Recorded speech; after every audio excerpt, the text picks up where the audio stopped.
The Opie and Anthony Show. Louis C.K. in studio.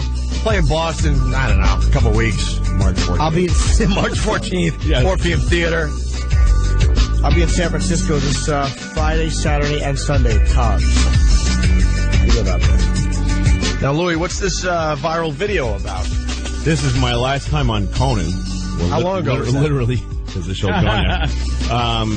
Until they come back. But it was October.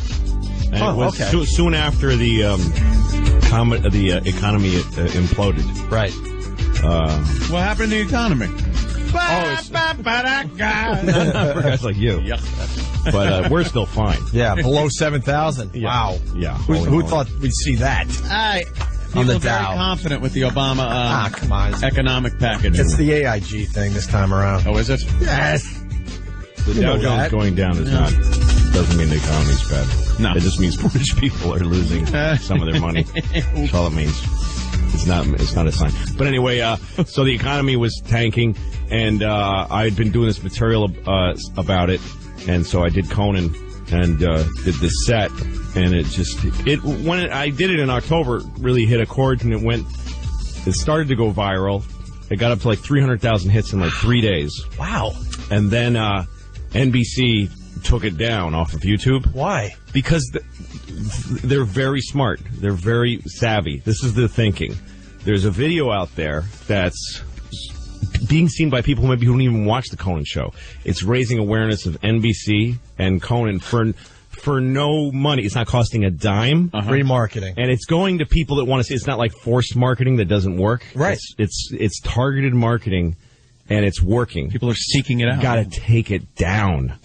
Yes. Now. Get rid of it. Get rid of it because they're not controlling it. They gotta understand what's going on out there. They're the dumbest people alive. It is amazing how stupid. Who gives that order? You know what? At Letterman, if he does an interview and something interesting happens before it's on the air, Yeah.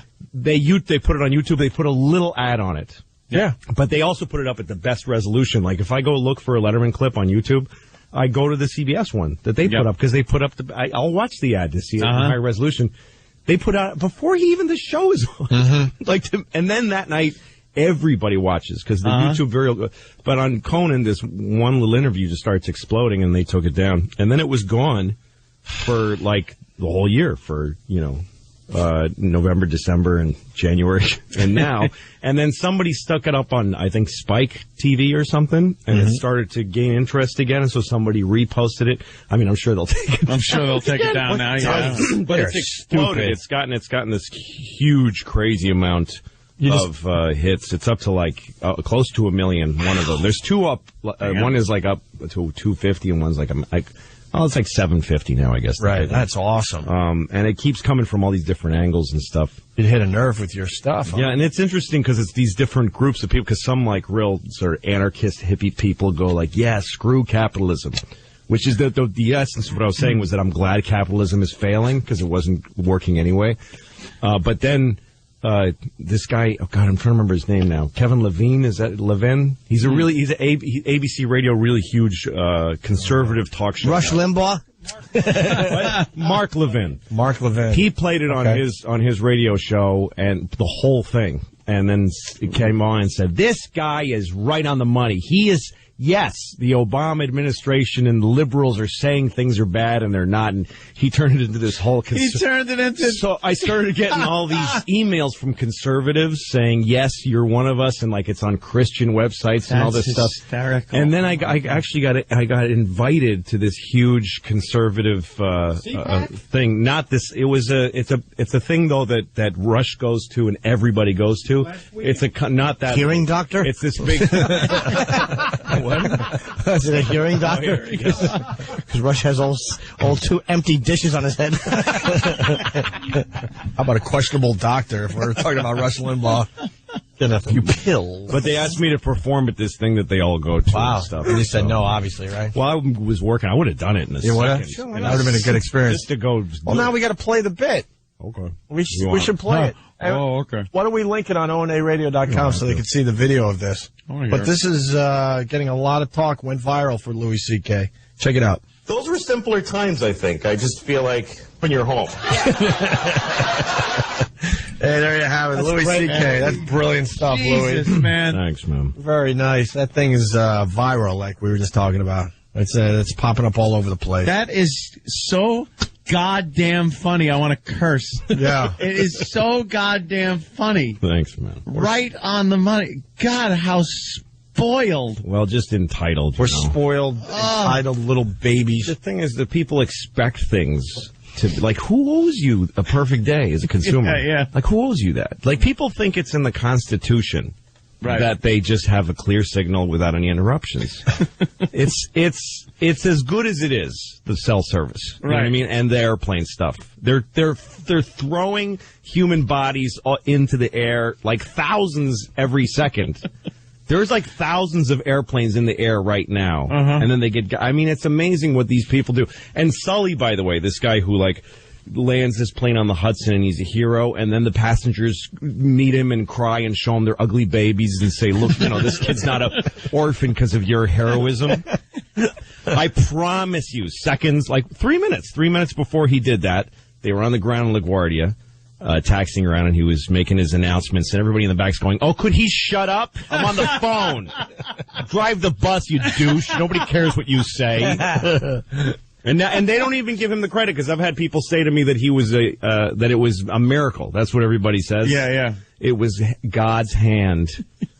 Give him the credit. He trained for it. Yeah, he could have let go of the. How do you let not go give of the it? controls and everything? It was God didn't land God threw the birds in the engines. That's what God did. But so nobody what it takes for a guy like that to fly a plane, nobody respects it. They just want to go when they want to go. And even if the 40 minutes isn't even making you late, it's just irritating you. No, you're not getting there and then have to be 99.9% of the people are not getting to their destination and have to be anywhere within 40 minutes. No. So you're okay. You're living a great dream of a life. Yeah. Everybody is right now. It's a great time to be alive. It is a great time to be alive. It's just this big take for granted. Yeah. The whole bank thing is hilarious. Yeah, the bank thing, because we forget that's how hard it was to have. And you would have to figure out, well, all right, it's a 3-day weekend. Is this going to be enough money for the whole week? You have to figure that crap out. Yeah, because you couldn't take all your money out. Right. And you had to go, well, if I have more fun than I'm planning, I'm going to be screwed. Sure. And you'd actually have to stop doing stuff if you ran out of money. There wasn't this You'd be out of money. Yep. This constant and you'd be flow. so bummed because you're like, the banks don't even open till most cases Tuesday. I got no money. What am I going to do? Yeah. You had to often just sit in a chair or in a car and just look around you and go, well, I can't do nothing right now. There's nobody to talk to. I'm not at a phone. And I'm just a person. Leaving your house was like going west. Yeah.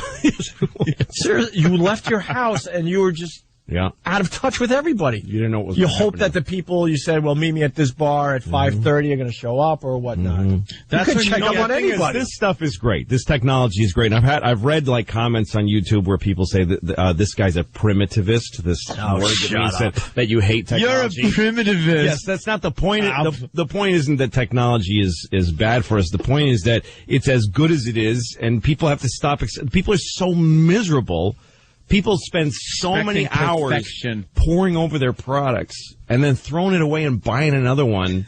Like, it's so far from the basis of, like, being a human being, which is like, I'm going to freeze this winter if I don't make money and buy these certain things. Right. You know, like, it used to be you worked at a button factory and then you took your button money and you bought some lard and bread for your kids. And then you save a little money so you could buy your kid one wooden toy at Christmas. But now the toy is an exploding robot that gives you an enema, and and you buy it for your kid before you buy food. Yeah, that's the first thing. And you buy one for you, and then you go, this thing sucks. And you get mad at it, you throw it away and buy another one. Mm-hmm. And there's this incurable, there's just this misery everywhere. People are miserable. Very few Americans are, like, content. The phone? You're absolutely right, man. I'm just agreeing with it. Yeah, the phone thing is really funny, too, because you also forget that people would call your house and no one's there, And they couldn't leave a message. No, What if they had something really important? You have to, like, sync up now for that important info. Whole friendships that wouldn't exist without the ability to connect that Sure. much. Because you'd call somebody, and the phone would ring with a dog looking at it for a few minutes. And then in the room the phone is in, like there was a room that the phone lived in. Yeah, it was Away from the one TV. phone. It was the phone. You called phone. it the phone. When was the last time you said who's on the phone? Somebody's on his phone, and somebody's on my phone. And you would know, based on who you called, how many rings before you realized they weren't home. Yeah. Like some people, 2 rings. If that thing wasn't up, it's like, 3rd ring, I don't think he's home. But then like grandma, 10 rings. Yeah, you picture her the sliding door. Yeah. Oh, she's got to get, feebly walk somewhere. Yeah. But there was the rule of thumb where you were supposed to let it ring 10 times before you hung up and realized, I have no courtesy. contact with this person. No contact. There's and also, no way I can have contact with this person. You didn't even occur to you to think, they don't know that I called. Yeah. That didn't even occur to They'll you. never know that I called if something happens. Yeah. And they may call me and I may not be here. That's probably what's going to happen. Yeah. People would just, people, there weren't even answering machines. I remember a time when answering machines were fancy. That was a fancy thing to have an answering machine. Yeah. Before that, people would just go home. Only Mannix and Canon had answering machines.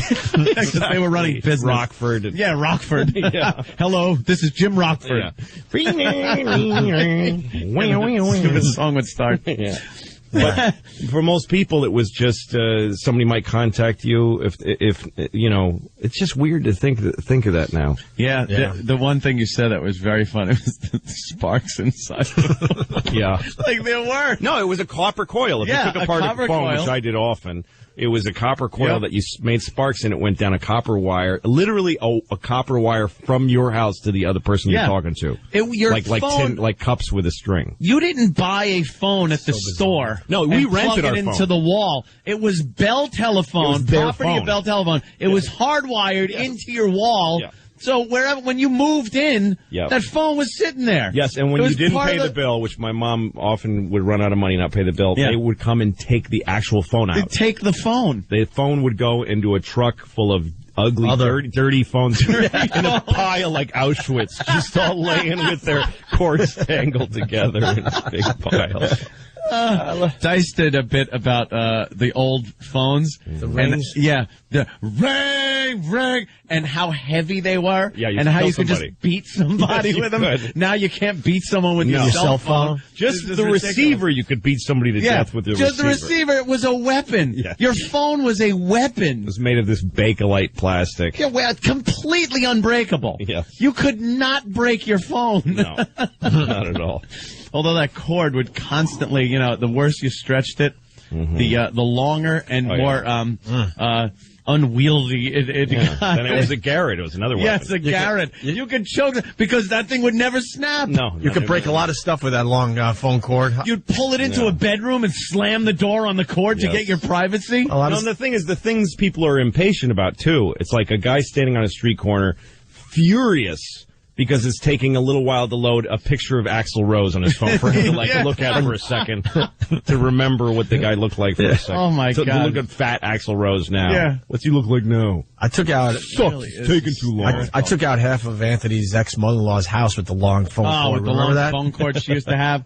I still do. I'm amazed by technology, and sometimes I do step back and look at it and go like, wow, that is effing amazing that we have this. Things like flight, though, you do still take for granted. Yeah. I know that, but like newer technology, the iPhone, for one thing, I know Jimmy doesn't like it. Hate it. But the principle behind it, the fact that you used to have to sit there and think about who that actor was in that movie. Yeah. And that would drive you crazy. You'd be, like two people would be sitting there going, I know the name, I know. And for a half hour, an hour, you could not concentrate on anything else. And now you're like, hold on, IMDb, boom, it was this movie this year, blah, blah. Ron Jeremy. All your Ron Jeremy. You have answers at your fingertips now. I have an iPhone which I don't even use because I like my BlackBerry. That's jackass I am. Like I've got the two leading machines, and the iPhone is for when my BlackBerry breaks because I throw it around a lot. So I was at my mother's house and I was bitching about my iPhone. I go, yeah, I got one, but it's like, and she goes, what does that even do? She didn't even understand any facet of it. My mother's a computer programmer, but oh my God! But punch cards. Yes, she used punch cards. She had ENIAC, but consumer products. She doesn't know anything about those, and so she said, "What is that? What's the big deal with it?" And I show it to her, and I just start running her through what iPhones do. Yeah. And like I said, think of any song you've ever heard, and for some reason she said Footloose. I don't know why my mom. and I just go click click click foot, and I'm just playing it. Like instantly, and she was like, "What? I don't." And then I said, "Think of anything that's ever happened, like literally, just anything in history." So she thought of the most. She said, "Well, I was thinking yesterday about when Martin Luther King was assassinated, and Robert Kennedy was making a speech in the moment that he was shot, and he got told during the speech. So he announced to a bunch of black people that he was speaking to. He announced to them that Martin Luther King was shot, and it was a really dramatic moment. And I just go." I go on YouTube on my iPhone, RFK, MLK shot, and in seconds we're listening to that speech. And my mother was it was one of those things where she just didn't, she was like, where am I? What is this? Did she try to kill you? Wizard! Wizard! Like Carrie's mother. In the closet, pray together, we'll pray! That is, I did pretty much the same thing at my mother and Sal's house with the iPhone. I was showing them things, you just pop on, because my mother's just a movie buff. Yeah. So I go to IMDb, and she's like, I don't need that, I have my Leonard Maltin book. And she's got this book that she gets every year. Yes. It's Leonard Maltin's book. Yes. And it's just got everything you could get on IMDb in a second in this 8,000-page gigantic book. Yeah. I'm like, Mom, but it doesn't have Dane Cook's works in progress. Yeah, exactly. Yeah, that's what I mean. In production. And you could cross-reference actors in the same movie, so you could see if they were in the same movie together. Leonard Maltin book. All right, Mom, whatever. All right, let's take a break. So we're going to link that to onaradio.com, that viral video that's all over the place. Louis C.K., Orpheum Theater, Boston, March 14th. All right, we'll continue. Opie and Anthony. By the way, I'm Opie Radio on Twitter. I say that because during the break, Louis C.K. was talking about social networking, and you just joined Twitter, and what'd you say? It's like having another data entry job. Like all of a sudden I've got this thing I got to, It's what you do. I got to keep my Twitter going. In between radio jobs, I had data entry jobs, and you nailed it. Just clack, clack, clack, clack. Like, I forgot, Add friends on Facebook. Fake friends. What's that? Fake friends. Fake friends. No, they're friends. Are they really? Those are my friends. Are they really? Yes. That's why I like Twitter. Actually, Facebook apparently is why this clip just blew up. Facebook is what. Hey, you just throw it around a little bit. I like Twitter because they're followers. You're following people, they follow you. It's not that fake friend crap. Yeah. I don't call it what it is. I'm following you. You're following me. You know what I just did with the Twitter? I just linked that video that we just played for everybody. Did you? Yeah, to all my followers. Oh, there you go. See, that's. I don't even know how. But you don't like the Facebook and all that. I do. No, it's okay, and it's a network, but it's work.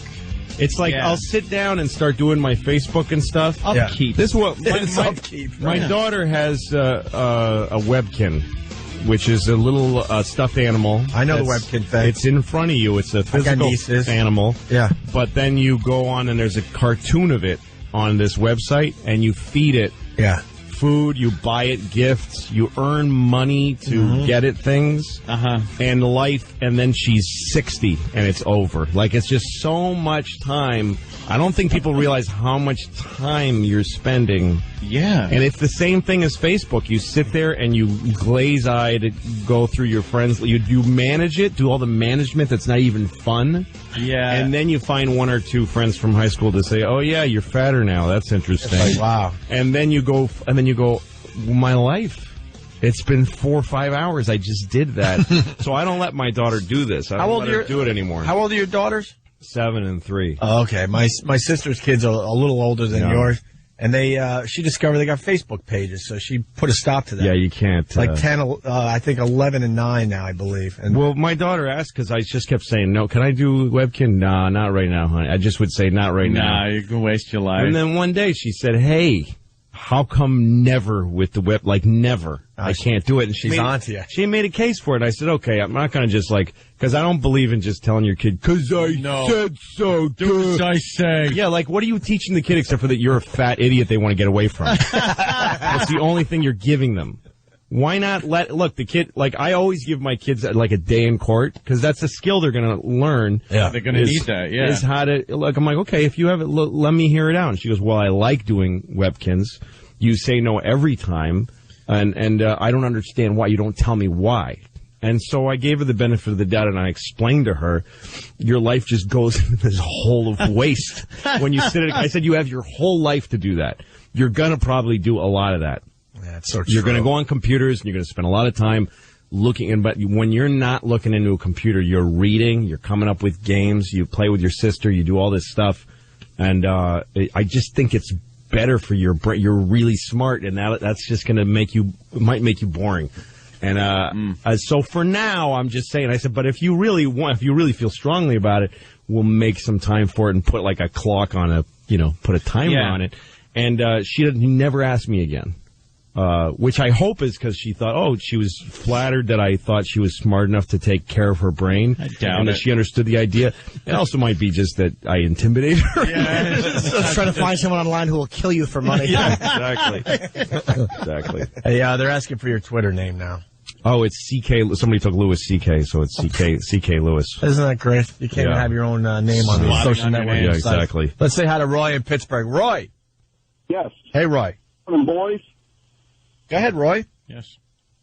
Greetings are over with. You were talking about the answering machines. Uh-huh. Way back, probably mid to late 60s, the telephone company, when it was just the telephone company, would not let you have an answering machine. If they found out that you had one, they would shut off your service. Answering machines illegal? Back, there's a time they were illegal? I don't remember that. For recording, maybe? It wasn't illegal, it's just that the company wouldn't tolerate it? Illegal, just like a violation of your term of service, you know what I mean? You are not to record, blah, blah, blah? I have no idea. Right. I don't remember that. I think it was kind of like the Big Brother, you can't record your conversations you have with somebody else. That's just right. All right. Roy, your phone's a little crappy, but thank you for that. Goddamn phone! Your phone really is. The phone sucks, Roy. Hey, we got a hot breastfeeding story for everybody. What? Oh, yeah. Suck it. Suck that milk out of it. Are you a fan of the breastfeeding? Sure, it's better for the kids' when brain. You see a young mom out there for the kids, nourishing her young. Talking about the kids, it's rarely like a nice firm boob. No, it's usually like a flat, like a big a wineskin, floppy thing. Yeah, a wine satchel at a Grateful Dead show. Yeah. It depends how young the kid is. Yeah, sometimes they're little. Yeah, but you have to I don't know. I don't see getting aroused. You have to use Photoshop in your head and edit out the baby all the way to the nipple.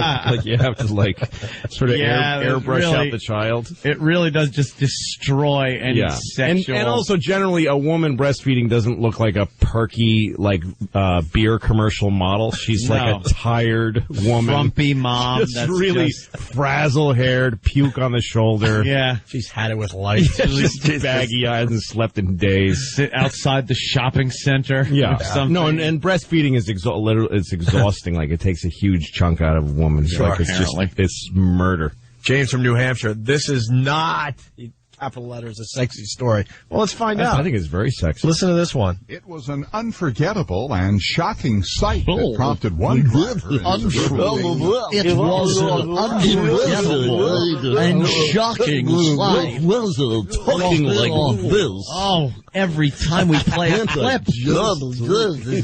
Every time we play a clip, we gotta go through this. The fake voice douche. It was an unforgettable. Why don't you just use your real voice? It's not that hard. Just go on, use your real voice. Feel Talk like a human being. One show does that on the Ira Glass. You ever listen to him on NPR? No. He does this show called This American Life. Okay. And he just talks like this. I'm Ira Glass. We're going to do a show about it. He just talks like a person, right. And it's through the roof. No, but the ad's absolutely zero. You have to talk like this in order to get people's attention, or they'll think you're just a normal person and not the special news person that I am with this voice. And you have to shed your accent so you can work anywhere in the country. Anywhere. Yes, I could work in New York. Unforgettable. You don't want to sound regional. It's weird that they take on a voice that they share. It's the same. Yeah, it's the same accent or dialect, whatever you call it. It's like rock and roll. It's like that kind of, I don't even know what modern music is, but it's that thing where the girls sing like this. You don't talk like that. Shut up. It was an unforgettable and shocking sight that prompted one driver. One second. Also, it's the peaking. It's like you can, with your finger up and down. It's an unforgettable, shocking sight. You can almost watch the VU meter. Yes, exactly. Like working as he's talking. Unforgettable, sing-songy voice thing I do. It was an unforgettable and shocking sight that prompted one driver in suburban Dayton, Ohio to... Ohio? Why are you hitting Ohio? One driver in Ohio. And he goes, Dayton, Ohio. Ohio. Oh, we're just picking this idiot apart, aren't we? It's accurate. Well, he sucks. Die. Driver in suburban Dayton, Ohio, to phone police last week. I'm following behind a lady in a van who is driving while breastfeeding her newborn baby and talking on the cell phone. Are you goody two-shoes? Shut up. You're rat. It's a rat. Whole family's rat. You see what people are doing on the highways these days? Leave her alone. Is she swerving? Yeah, so what if an airbag is going to destroy the kid's head forever and her boob at the same time? That is true. And more importantly, her breast. Yes. Blood and milk everywhere. Oh, God. Breastfeeding her newborn baby and talking on the cell phone. Nice. That's multitasking. Nice. Taking a cell working mom. You walk up to the scene of the crash. Apparently, she was drinking a Fribble. Strawberry Fribbles all over the windshield. Like, oh my God, it's not Fribble. Feeding her newborn baby and talking on the cell phone. Officers later caught up with 39-year-old Janine Compton at her home. She did admit to breastfeeding her child while driving. She kind of indicated that it's more or less a routine thing that she does, and that when her child needs to eat, she's going to provide the need. Pull over, you retard. Yeah, you can wait, right? Please. Stupid. Everybody in the story is stupid. From the anchor to the interview to the woman to everyone on that highway. Even the kid. Just drop a bomb on that community. What about the eyewitness? You don't like the eyewitness? Screw him. He's a tattletale. Yeah, exactly. I'm going to call the local news. Look at that. Police informed her that all children inside a car must be restrained and charged her with child endangerment. The police report shows Compton claims she knew all about safety, but was more concerned about feeding her baby. I hate this guy. Faces up to 180 days in jail feeding her and baby. $1,800 fine if she's convicted of the misdemeanor. It's kind of a cool story, and he made it boring as hell. It's weird because he started up here, but then he came in between. Oh, there you had to get serious. Lower. Fine. Baby. Fine. No one says fine. Yeah. Fine. There's no Y in that word, fine. It's spelled F-E-I-Y-Y-Y-Y-N. Fine.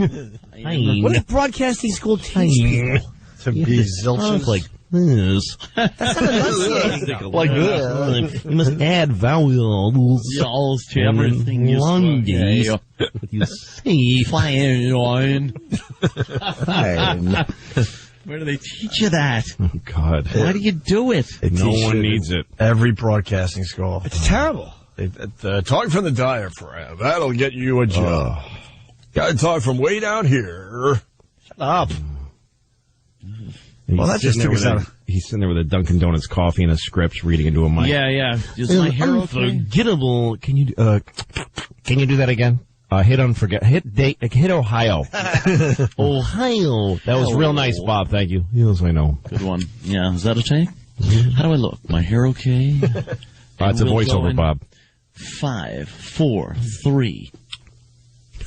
Hi, I'm here in Ohio. It just is terrible. Yeah. It's a booby story, and we're talking about a guy talking. That's how distracting it is. I think the guy made us all tired. I'm exhausted. No, it's like in the nap now. In the BBC, if you ever listen to BBC Radio. Oh, yeah. They're their own version of that. Every story has AIDS and genocide. Genocide. AIDS. Genocide. Don't forget about sushi. There's a problem in Africa. It's the problem of AIDS. Like they got to go up or something at the end. Money is being sent from around the world. All right, George. And Ringo, what are you doing? It's horseradish. You're most likely to have come across it as the powerful paste wasabi. The powerful paste wasabi. Yeah, listen. A little breath. Each word speaking. Wasabi. Is horseradish. You're most likely to have come across it as the powerful paste wasabi that's eaten with sushi. Sushi. With sushi. The powerful paste wasabi eaten with sushi. Come across it. Wow, what happened? I just said across it. I'm exhausted. I'm hyperventilating. I'm British. Stupid Brits. All right.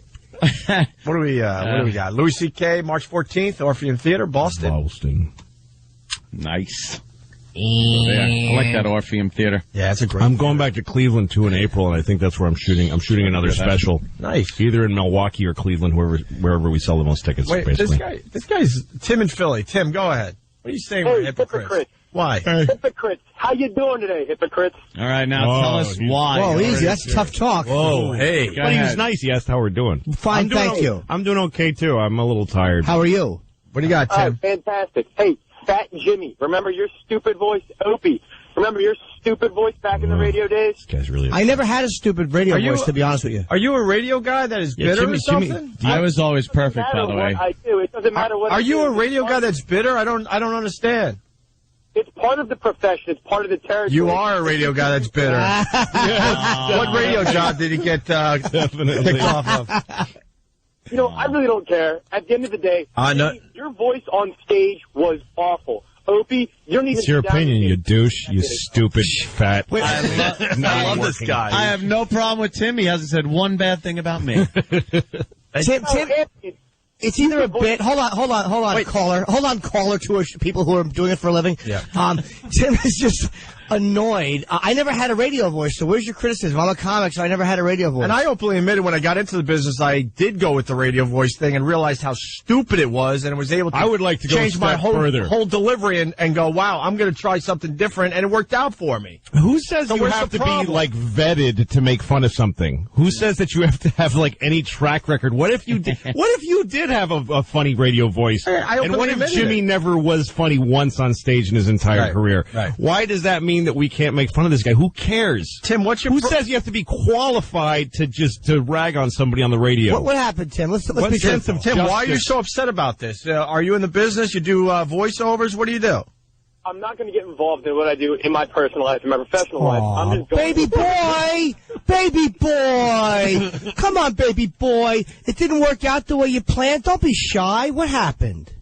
Tim, you know, I'm actually going through some tough times, so I really appreciate you bashing me. So. Oh, well then don't make the radio. Don't call on your tough times, baby boy. We didn't call you, you douche. What's the matter? Well, my point is, Jimmy, that voice you're doing... Little boy, stop yelling. Jimmy. You'll never get radio job doing that, little boy. You're so silly doing the baby voice. Yes, I am. You're wacky, aren't you? Baby boy, what happened? Tim, why can't you admit the fact that baby boy, What's that? You're not answering the question. What happened? Did you go to broadcast school? Did you tell them you were going to make it big? I can do it, guys. And now you can't do it? What a prick. All right, look. What's the matter? Legitimately, though, sir, you're calling here to say that because of the past of people in the studio, we shouldn't be talking about what we're talking about? So why can't we inquire after your past? Yeah, Tim. To say if you're qualified to say what you're saying. Yeah, why not? Valid point, sir. Answer? Because I'm not making fun of it. It's you're making a living at it. Yeah, but you're making fun of. You're not making a living at it. How does that feel, bum? Keep listening, baby boy. You're saying who are we to make fun of that? I really want to know why this hit a nerve with you, Tim. I don't really understand. What didn't work out, Tim-O? Come on. Why is this hit a nerve? Timmykins, come on. Will you let me talk? Why? Who else would let you talk besides the entire business? Sitting home talking to a mic like Rupert Pupkin, boy. Ma, please. Go ahead, baby boy. Now I'll allow you to talk. Now. Hold on. I'll allow you to talk on the radio, as was your dream. Go ahead, baby boy. Jim, remember when you were on stage years ago? You're a Hank Kid's voice. Yes, I do. You're making fun of the inflection of people. But I'll tell you what, business. An excellent point, Tim. First of all, I appreciate the fact that you have listened and worshipped for so long. But I will say this. I very soon after that recognized what garbage that was and began poking fun at it and shed it. I didn't perpetuate it by continuing to do it. I knew it was garbage. I admitted I listened early on. This is a guy who's probably in the business for a while. He's a major, it's something that permeates the business. He's a major professional now. This is not a guy just starting out with some kind of podcast or a very, very local radio. That's why we have a problem with it. So what do you have there, Tim? Why is this hit a nerve, Tim? Were you in the business? Did you do voiceovers? What happened? I just know. You guys just put yourselves on this high pedestal. Like all pedestals are high, silly.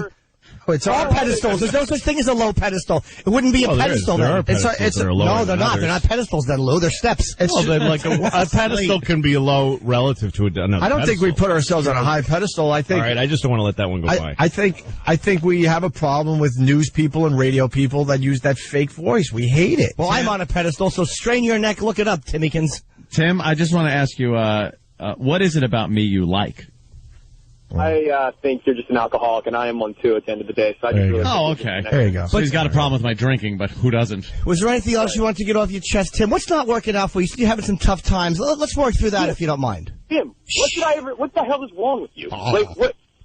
You're making money selling books off dick jokes, and I'm just sitting here just...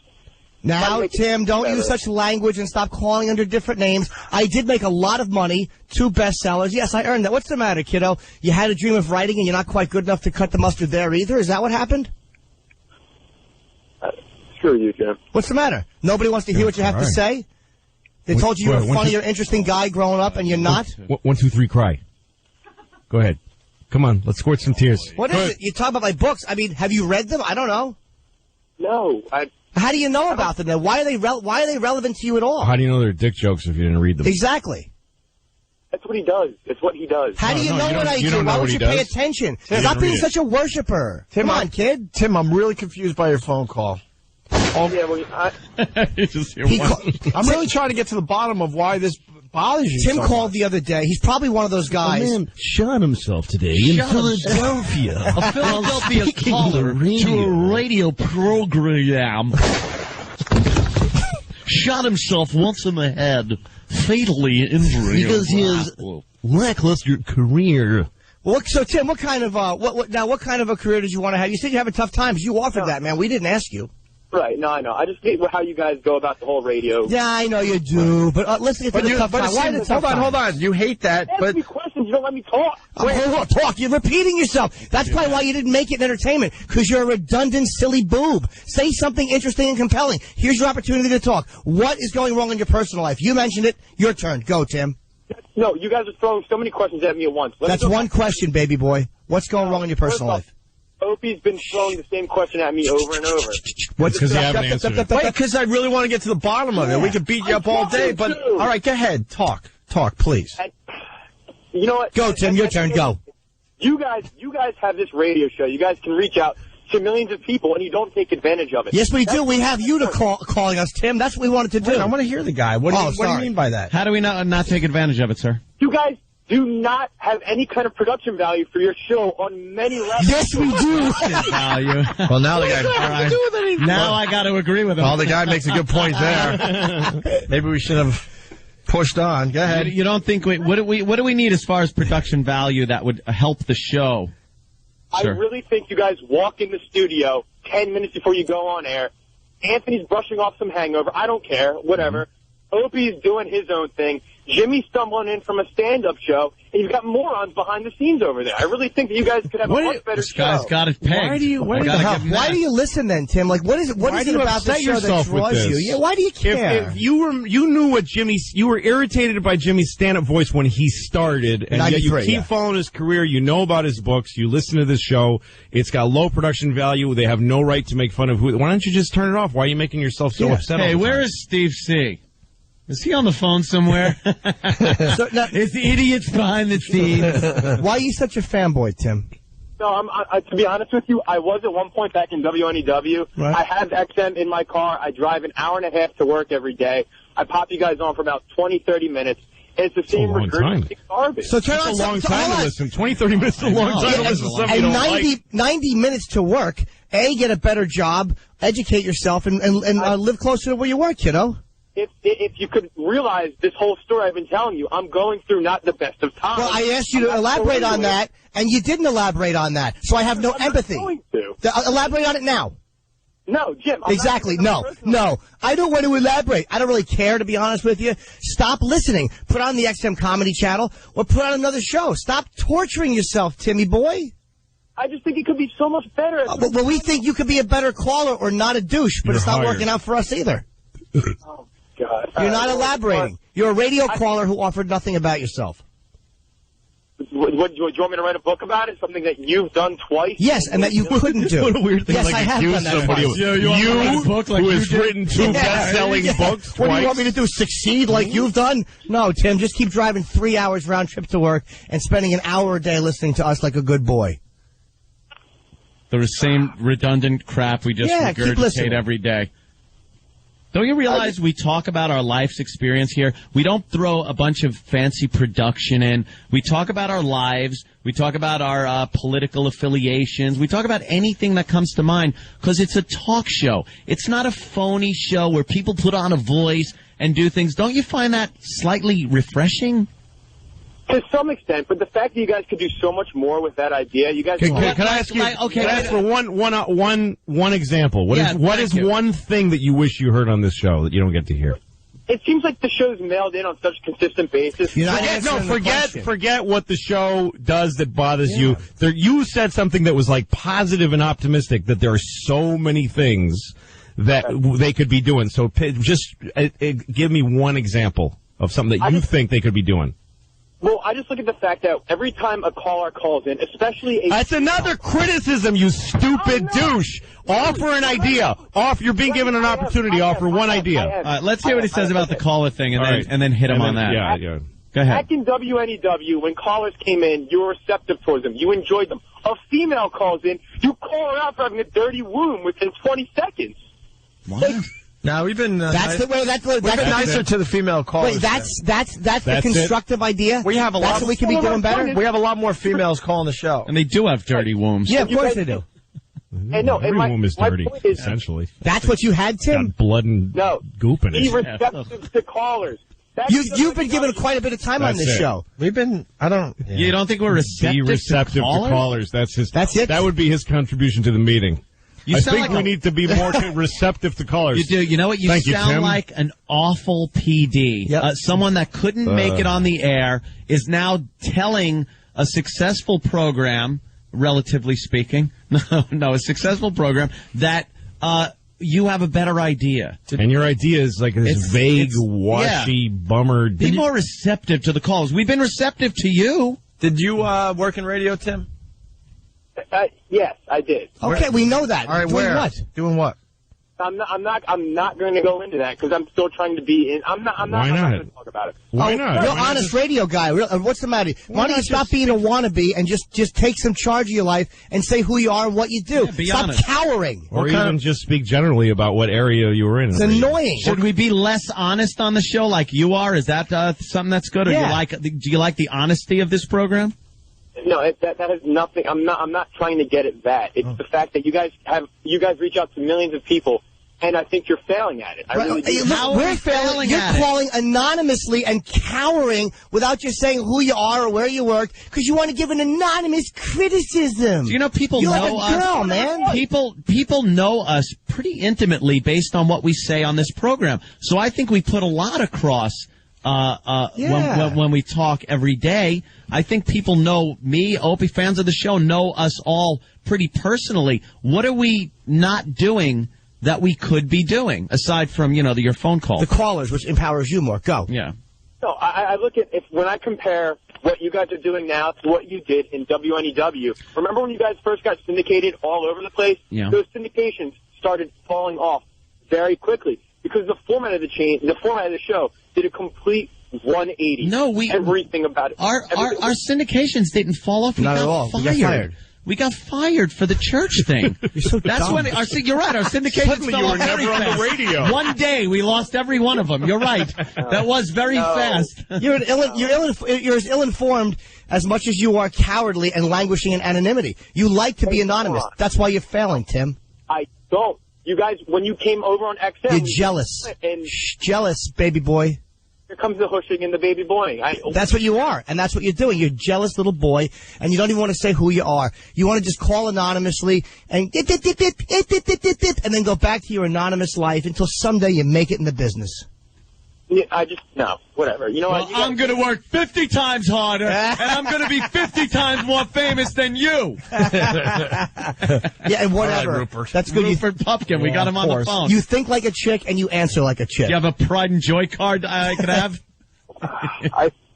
Hey, it's unfortunate that you guys have this great outlet to reach out to tons of people, and you do a bad job. But you don't think we're reaching out. You don't think that going on every day and discussing our lives and what affects us and the news and all the stuff we talk about on a daily basis without throwing in pre-produced bits that are bought by companies or having some hack weather guy come on and do his wacky stuff. You think what we're doing is not the most or the best we can do?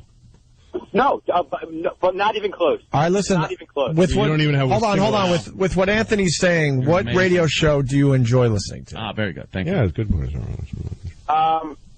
Besides you guys, are you talking terrestrial or are you talking... Whatever. What radio show do you like? We've got to answer carefully. There's a radio show based out of Philadelphia, very well produced. Basically, what you guys were in WNEW. It's the Preston and Steve show. Oh, my God. That's your show. Tim, no offense, but I can't talk to you anymore. That crap is such hack radio. I can't even tell you. It's if you enjoy it, you just enjoy a different listen. Now you lost me, and I was sort of trying to listen to you and keep an open mind. Those guys are hacks, and I don't understand why Philly eats it up. But the blue collar beer drinking dudes hate that show. Hate it. I understand. Tim, you just lost me. That's what is wrong with radio, that hacky crap. Tim yells a lot for a caller. And granted, they do very well in the ratings, and for the life of me, I don't understand why. There's no way we'll ever be like a Preston and Steve show. Hacky stuff always never. Never. I'm not asking you to be like one. But we're just in different places, Tim. Now I'm involved in the conversation. We're in different places. Your taste is so much different than Anthony, myself, Jimmy, and our listeners. We can't even agree on anything. Does it bother you, Tim, that if you stop listening, you won't be missed, and we certainly won't care? What does that even mean? No. Then why are you listening? Then why do you put yourself through it? Just go away. You can't win this. You can't control it. We've heard you. We don't agree. So go away. Yeah, dude, the Preston and Steve show. They never did anything outside Philly.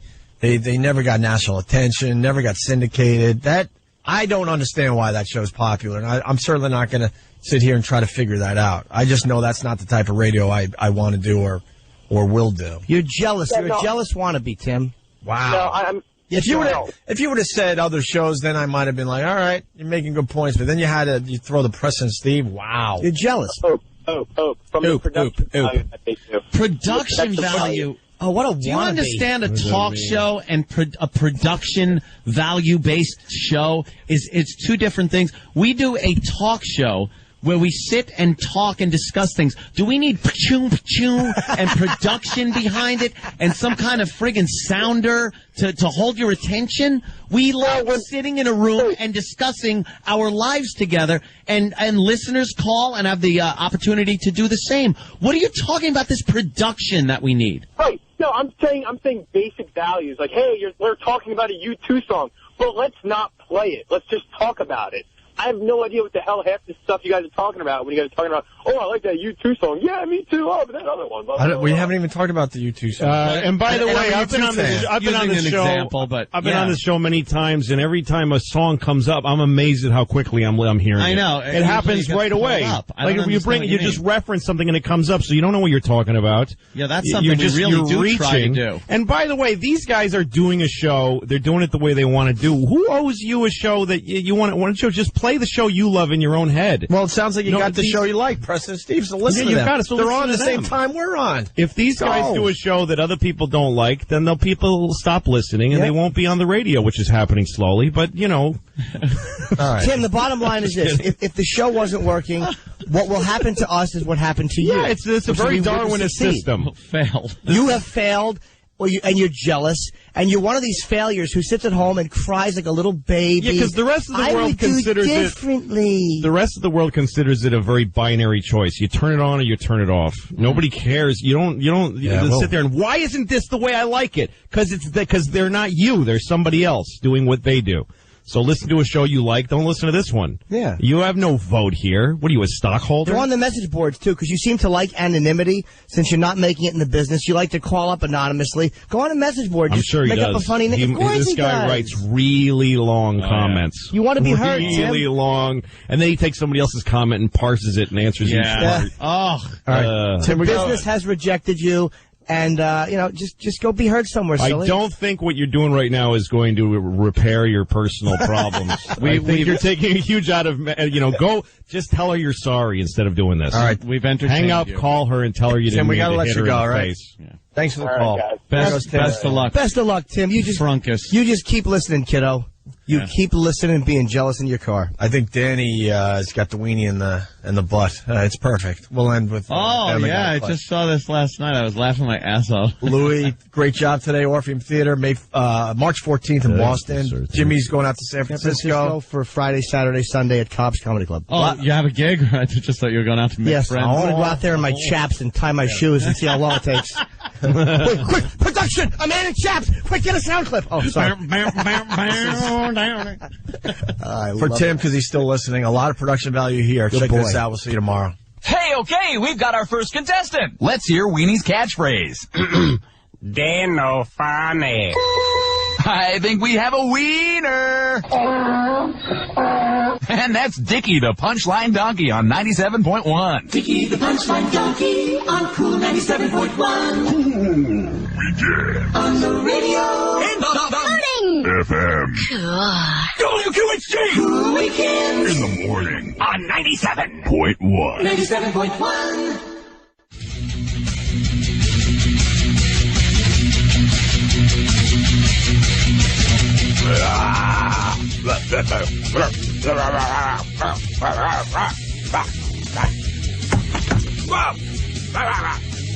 Would you get cereal on you? Get a little on you? Yogurt. Where's Louis? I hear him mumbling. Is that you? There you go. You got some AIDS on you? You got your laptop out. What are you looking at? Anything good? Oh, no. Something I'm writing, and I have to transcribe some things from another thing to a thing. What is this? I don't know. I would say what? Pantera. Oh, it is Pantera? Mouth.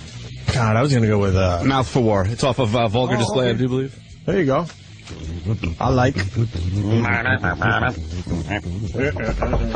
that little rock and roll.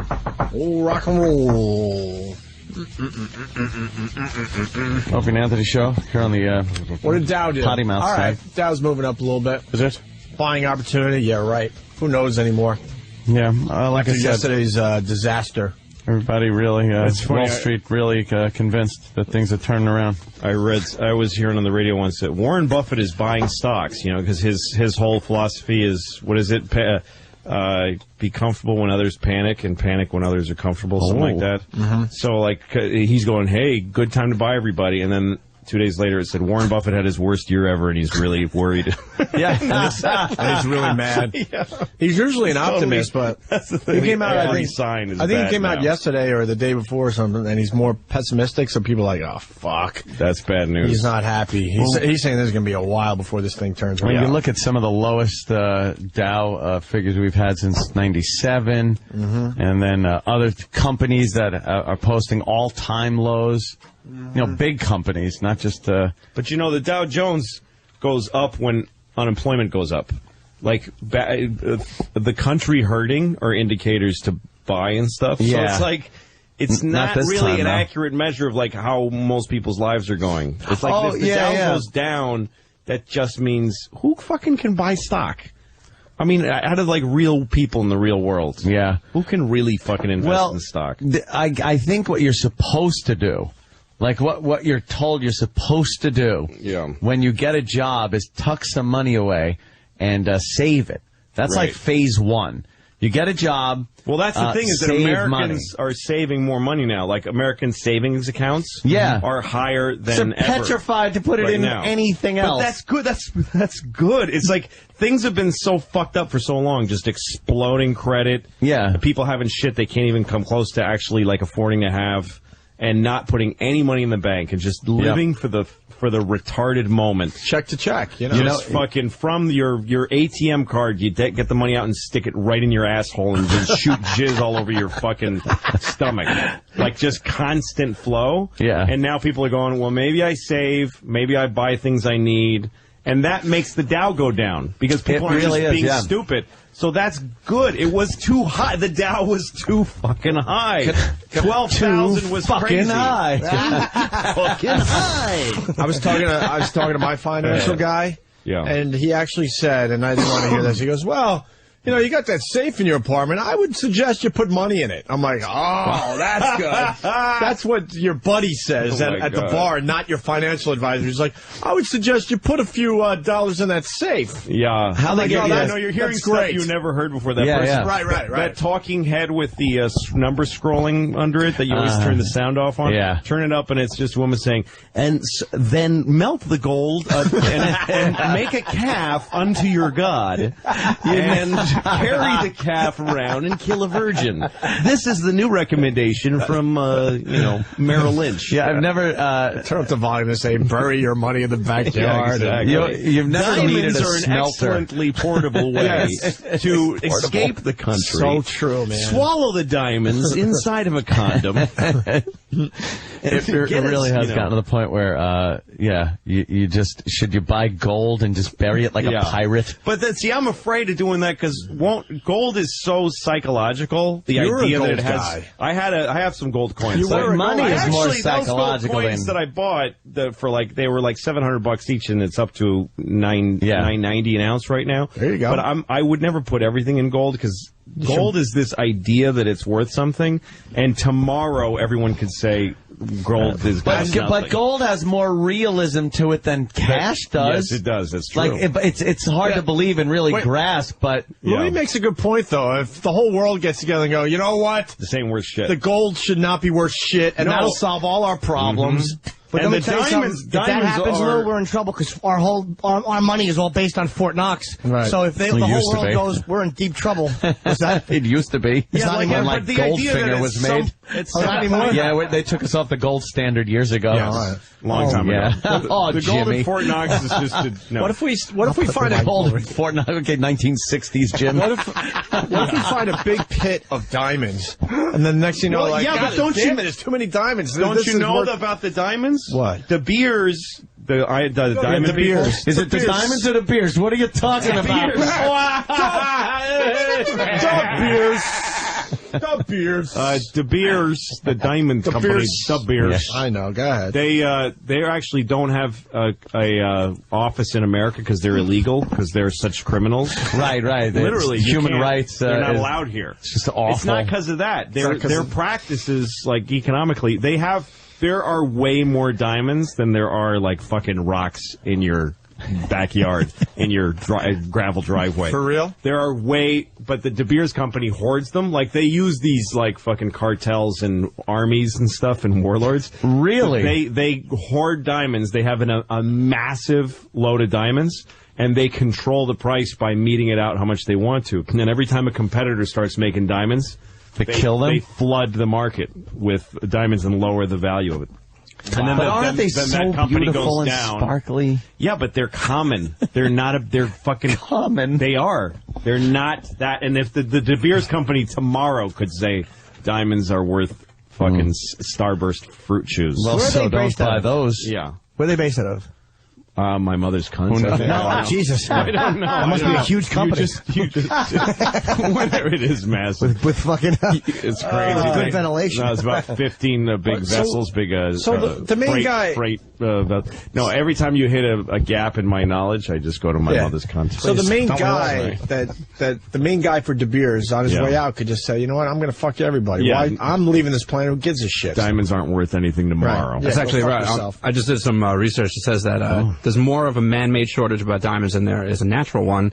The distribution of the number of diamonds put on the market each year is very regulated, and there are enough diamonds to give each man, woman, and child in the U.S. a whole cupful. Yes, a whole cupful. A cup full of diamonds. Wow, in 2 countries, 1 cup. Give those ribs, you. What the fuck? I didn't know that. I thought that was I saw it on 60 Minutes. It's kind of like OPEC. So, they take the oil and say, well, we're just not going to pump as much out. Except for oil is a resource that's used by the supply and demand, my billions friend. of gallons. Supply and demand. Yeah. Diamonds.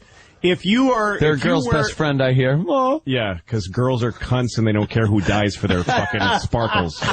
Yes. That's actually too long for the slogan, but I like it. I like that. That's little slug line. That's nice. That's De Beers. Yeah, Tiffany should use that one. Tiffany's. All right. Wow, I learned something today. I had no idea. It's a horse shit thing. Education. Can you check where they're based out of, Danny? I would love to know, mention the guy who runs it. Who runs that company? I don't know. It's How a fucking family. powerful is that? Hitler. It's amazing. It's Ted De Beers. De Beers. He puts out just one diamond, I think, though. Yeah, one diamond a year, and you got to fight over it. A couple of diamonds for every man, woman, and child. A cup made of diamonds. Diamond hats. It's a funny visual. Diamond tires. That doesn't make me feel good. Headquarters are in South Africa. I'm sorry, I knew that. I'm starting to think I should put my money in diamonds. You know. Yeah. No, you can't. There's nothing safe. There's nothing. Money isn't a thing. Right. Grow a garden. That's all my you can financial really do. advisor shouldn't So say you can have food. put it in your safe, though. Yeah, I was hoping that he could though? figure something a little better than that. No, I was watching one of those financial shows, and they're all talking this round table. Yeah. And they're going, well, and they're just knocking down everything. Oh, how about GE? Not so good. And I just keep knocking them all down. Could take a while. Finally, the guy goes to the big expert, what's the thing then? And the guy goes, stick some cash in your mattress. And everybody laughed, and then went, really? He was serious. He goes, no, stick cash in your mattress. Like, they weren't kidding. And they all looked kind of pale as they went to the credits. Like, oh my God, we actually just said that. We're real advice. And it was real advice. The financial advisor would always tell you, don't put money in the bank when there's low interest, because you'll have the money in the bank, but the interest rate will not outweigh the cost of living increase over the years. So you're actually losing money having it in that bank. Well, and I would always sit there and go, stuff that are offsetting. Well, no, you know what it is though. If you have a lot of money in a bank account, they have like where you don't pay a fee. Right. So I'm sitting there and I couldn't grasp it. I'm going, I understand what you're saying. Like if I'm making 1% on my money because the interest rate's so low, but if I have X amount of dollars in the bank, in a month from now, I'm going to have X amount plus 1%, not down $18,000 because the fucking stock dropped. I don't care if it doesn't outweigh the cost of living. No, exactly. I'll deal with that. I just want to know that I'm going to have what I don't need that much. Just tell me I'm going to have what I started with. Remember what I don't get though, like when like with inflation, like that idea that you take a truckload, like there was a time in our country where you needed a wheelbarrow of money to buy a loaf of bread. That whole yeah. But if those people, those dollar bills that they had in that wheelbarrow, if they held on to them, and then when things got good, isn't that now just worth wait a while? Now money? it's worth a that bunch. $1 million you spent on a loaf of bread. Just wait. Don't buy the bread with it. Steal hold the off. bread like a man. I remember our financial, and then you'll have $1 million. Yes. I remember our financial advisor, because Ann and I have the same guy. He actually bragged to me. He goes, "Well, I'm losing less than the other guys, so that's why you should continue with me." Wow. And I'm like, that was his pitch, though, because it got so weird out there. It's like, no, you still want your money in these investments, and you want it with me because I'm certainly losing less than the other guys. I'm using mine to put equity in my home. I'm like, what? That doesn't make me feel good. No. I don't know. My accountant called me like after the biggest crash October, day. November, and he said, "You're the only person I got good news for because you don't have any fucking money." You're broke. He said, "You're the only client I have who lost nothing." He called today. you to make himself feel better. Exactly. Because I had no. He had such a rough day. He's like, "Who on this list is exactly?" I could call to. You really don't know what to do with your cash. No. I just put it in. Like I said, I put it in my home equity. I just paid mortgage. Fuck, what else can you do? It's like, I'm sick of paying the bank interest. See, and then I go, because that's the other thing people say. The one thing that's, that land is perfect because there's always more people, there's never more land. Yeah. But then I think, but then there's going to be the revolution, and the brown people are going to say, you don't steal my land. I don't care what your lease says. I don't care what your title says. That's why you need to buy guns. You need to buy a gun, guns and land. One of the solutions to the woes out there, the economic woes, is a situation. Is what? A situation. Less people. Plague or something. Some kind of situation will make things a lot better. We're reaching some kind of limits here. There's just not. The thing is, it's another reason again why it's good that this shit's happening, because you can't keep getting more this idea of wealth that's not based on, hey, we just found more stuff in America and we're selling it to other places. Right. It's just we're selling each other experience and orgasms and just trading money to the point where there's just money that's not based in anything. It's not based on some gold. Yeah. It's not based on that we're carting more fucking oats to China. It's this, we're selling our debt to China. That's our big, that thing that people say now that's our biggest export. Is debt. Did you know that? Yeah. That outstrips by far any cars we make or any steel. Yeah, we sell them debt. It's the biggest thing that we sell is buy some of our debt, and now we owe you the money instead of to we owe you Bank money of America. Plus. Yeah, so that's plus what interest. Why wouldn't that crumble? Why wouldn't that stop and go like, well, there's not more stuff? Because we have atom bombs. Like, that's what I mean. No, I know, but we inside, have atom bombs. It's not going to be an invasion. It's an implosion. It's just that we don't have the fucking resources or even the education, no, or I think knowledge, eventually or the talents, or the wherewithal. Wherewithal, Jimmy. I think eventually we'll just say we're not paying you back, and then if you argue with it, we will just drop huge bombs on you. That's fine, but we don't have anything to give each other anymore. We don't have anything. At some point, you Come up with a widget. It's just widgets. They're just fake things. We're just trading widgets for paper. Yep. For imaginary things that are worth little things on an abacus. I remember I was in Arizona once and I stopped at a gas station that's also a Nathan's Hot Dogs Subway. Wow, in Arizona. Subway, Dunkin' Donuts, Baskin Robbins, 7-Eleven store. And this pasty, skinny, malformed white American kid with like chunks out of his hair, like he just cut his own hair like he was brushing it in the morning, just to keep the length down. I just pictured him looking in the mirror, half asleep, like literally just using scissors like they're a comb. Yeah. And then he's selling a fucking Subway sandwich to a dude that's him. Just there's no difference between the two guys. He made it for him. They're just both sleepy. Can you put onions on it? And he goes, yeah, these onions? Yeah, okay. And then I looked at them. I'm like, why don't you just eat it? Who cares which one he eats it? Who cares which one he eats it? Nothing really like being exchanged there. Oh, that's great. We're just these people looking at each other glassy-eyed, making consumer choices to each other. Yeah. One guy's getting paid and one guy's eating the thing, but what's the fucking difference? What amazes me is what the world is drastically changing, and Bush. This was all happening, and how did Bush skate? I know. This was all ready to happen, and he was just skating to the end of his presidency. Yeah. Did they see it, though? Because the whole world economy got hit. Like London got hit. No, they did. The signs, man. They did, because the seeds for this were planted a long time ago, and people just kept pushing off the idea of doing anything about it. He just didn't want it on his watch. He just wanted to get to the end of it.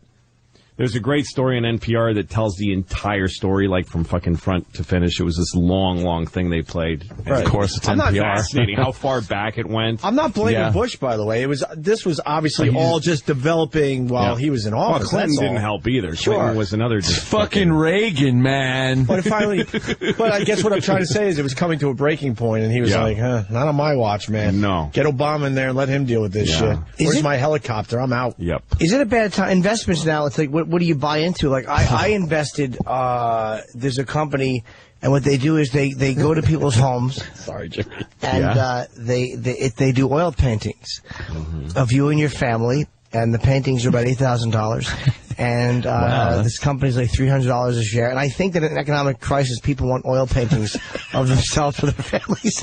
And they go, what a wise investment. Commission during artists these tough times to come and paint oil paintings of them.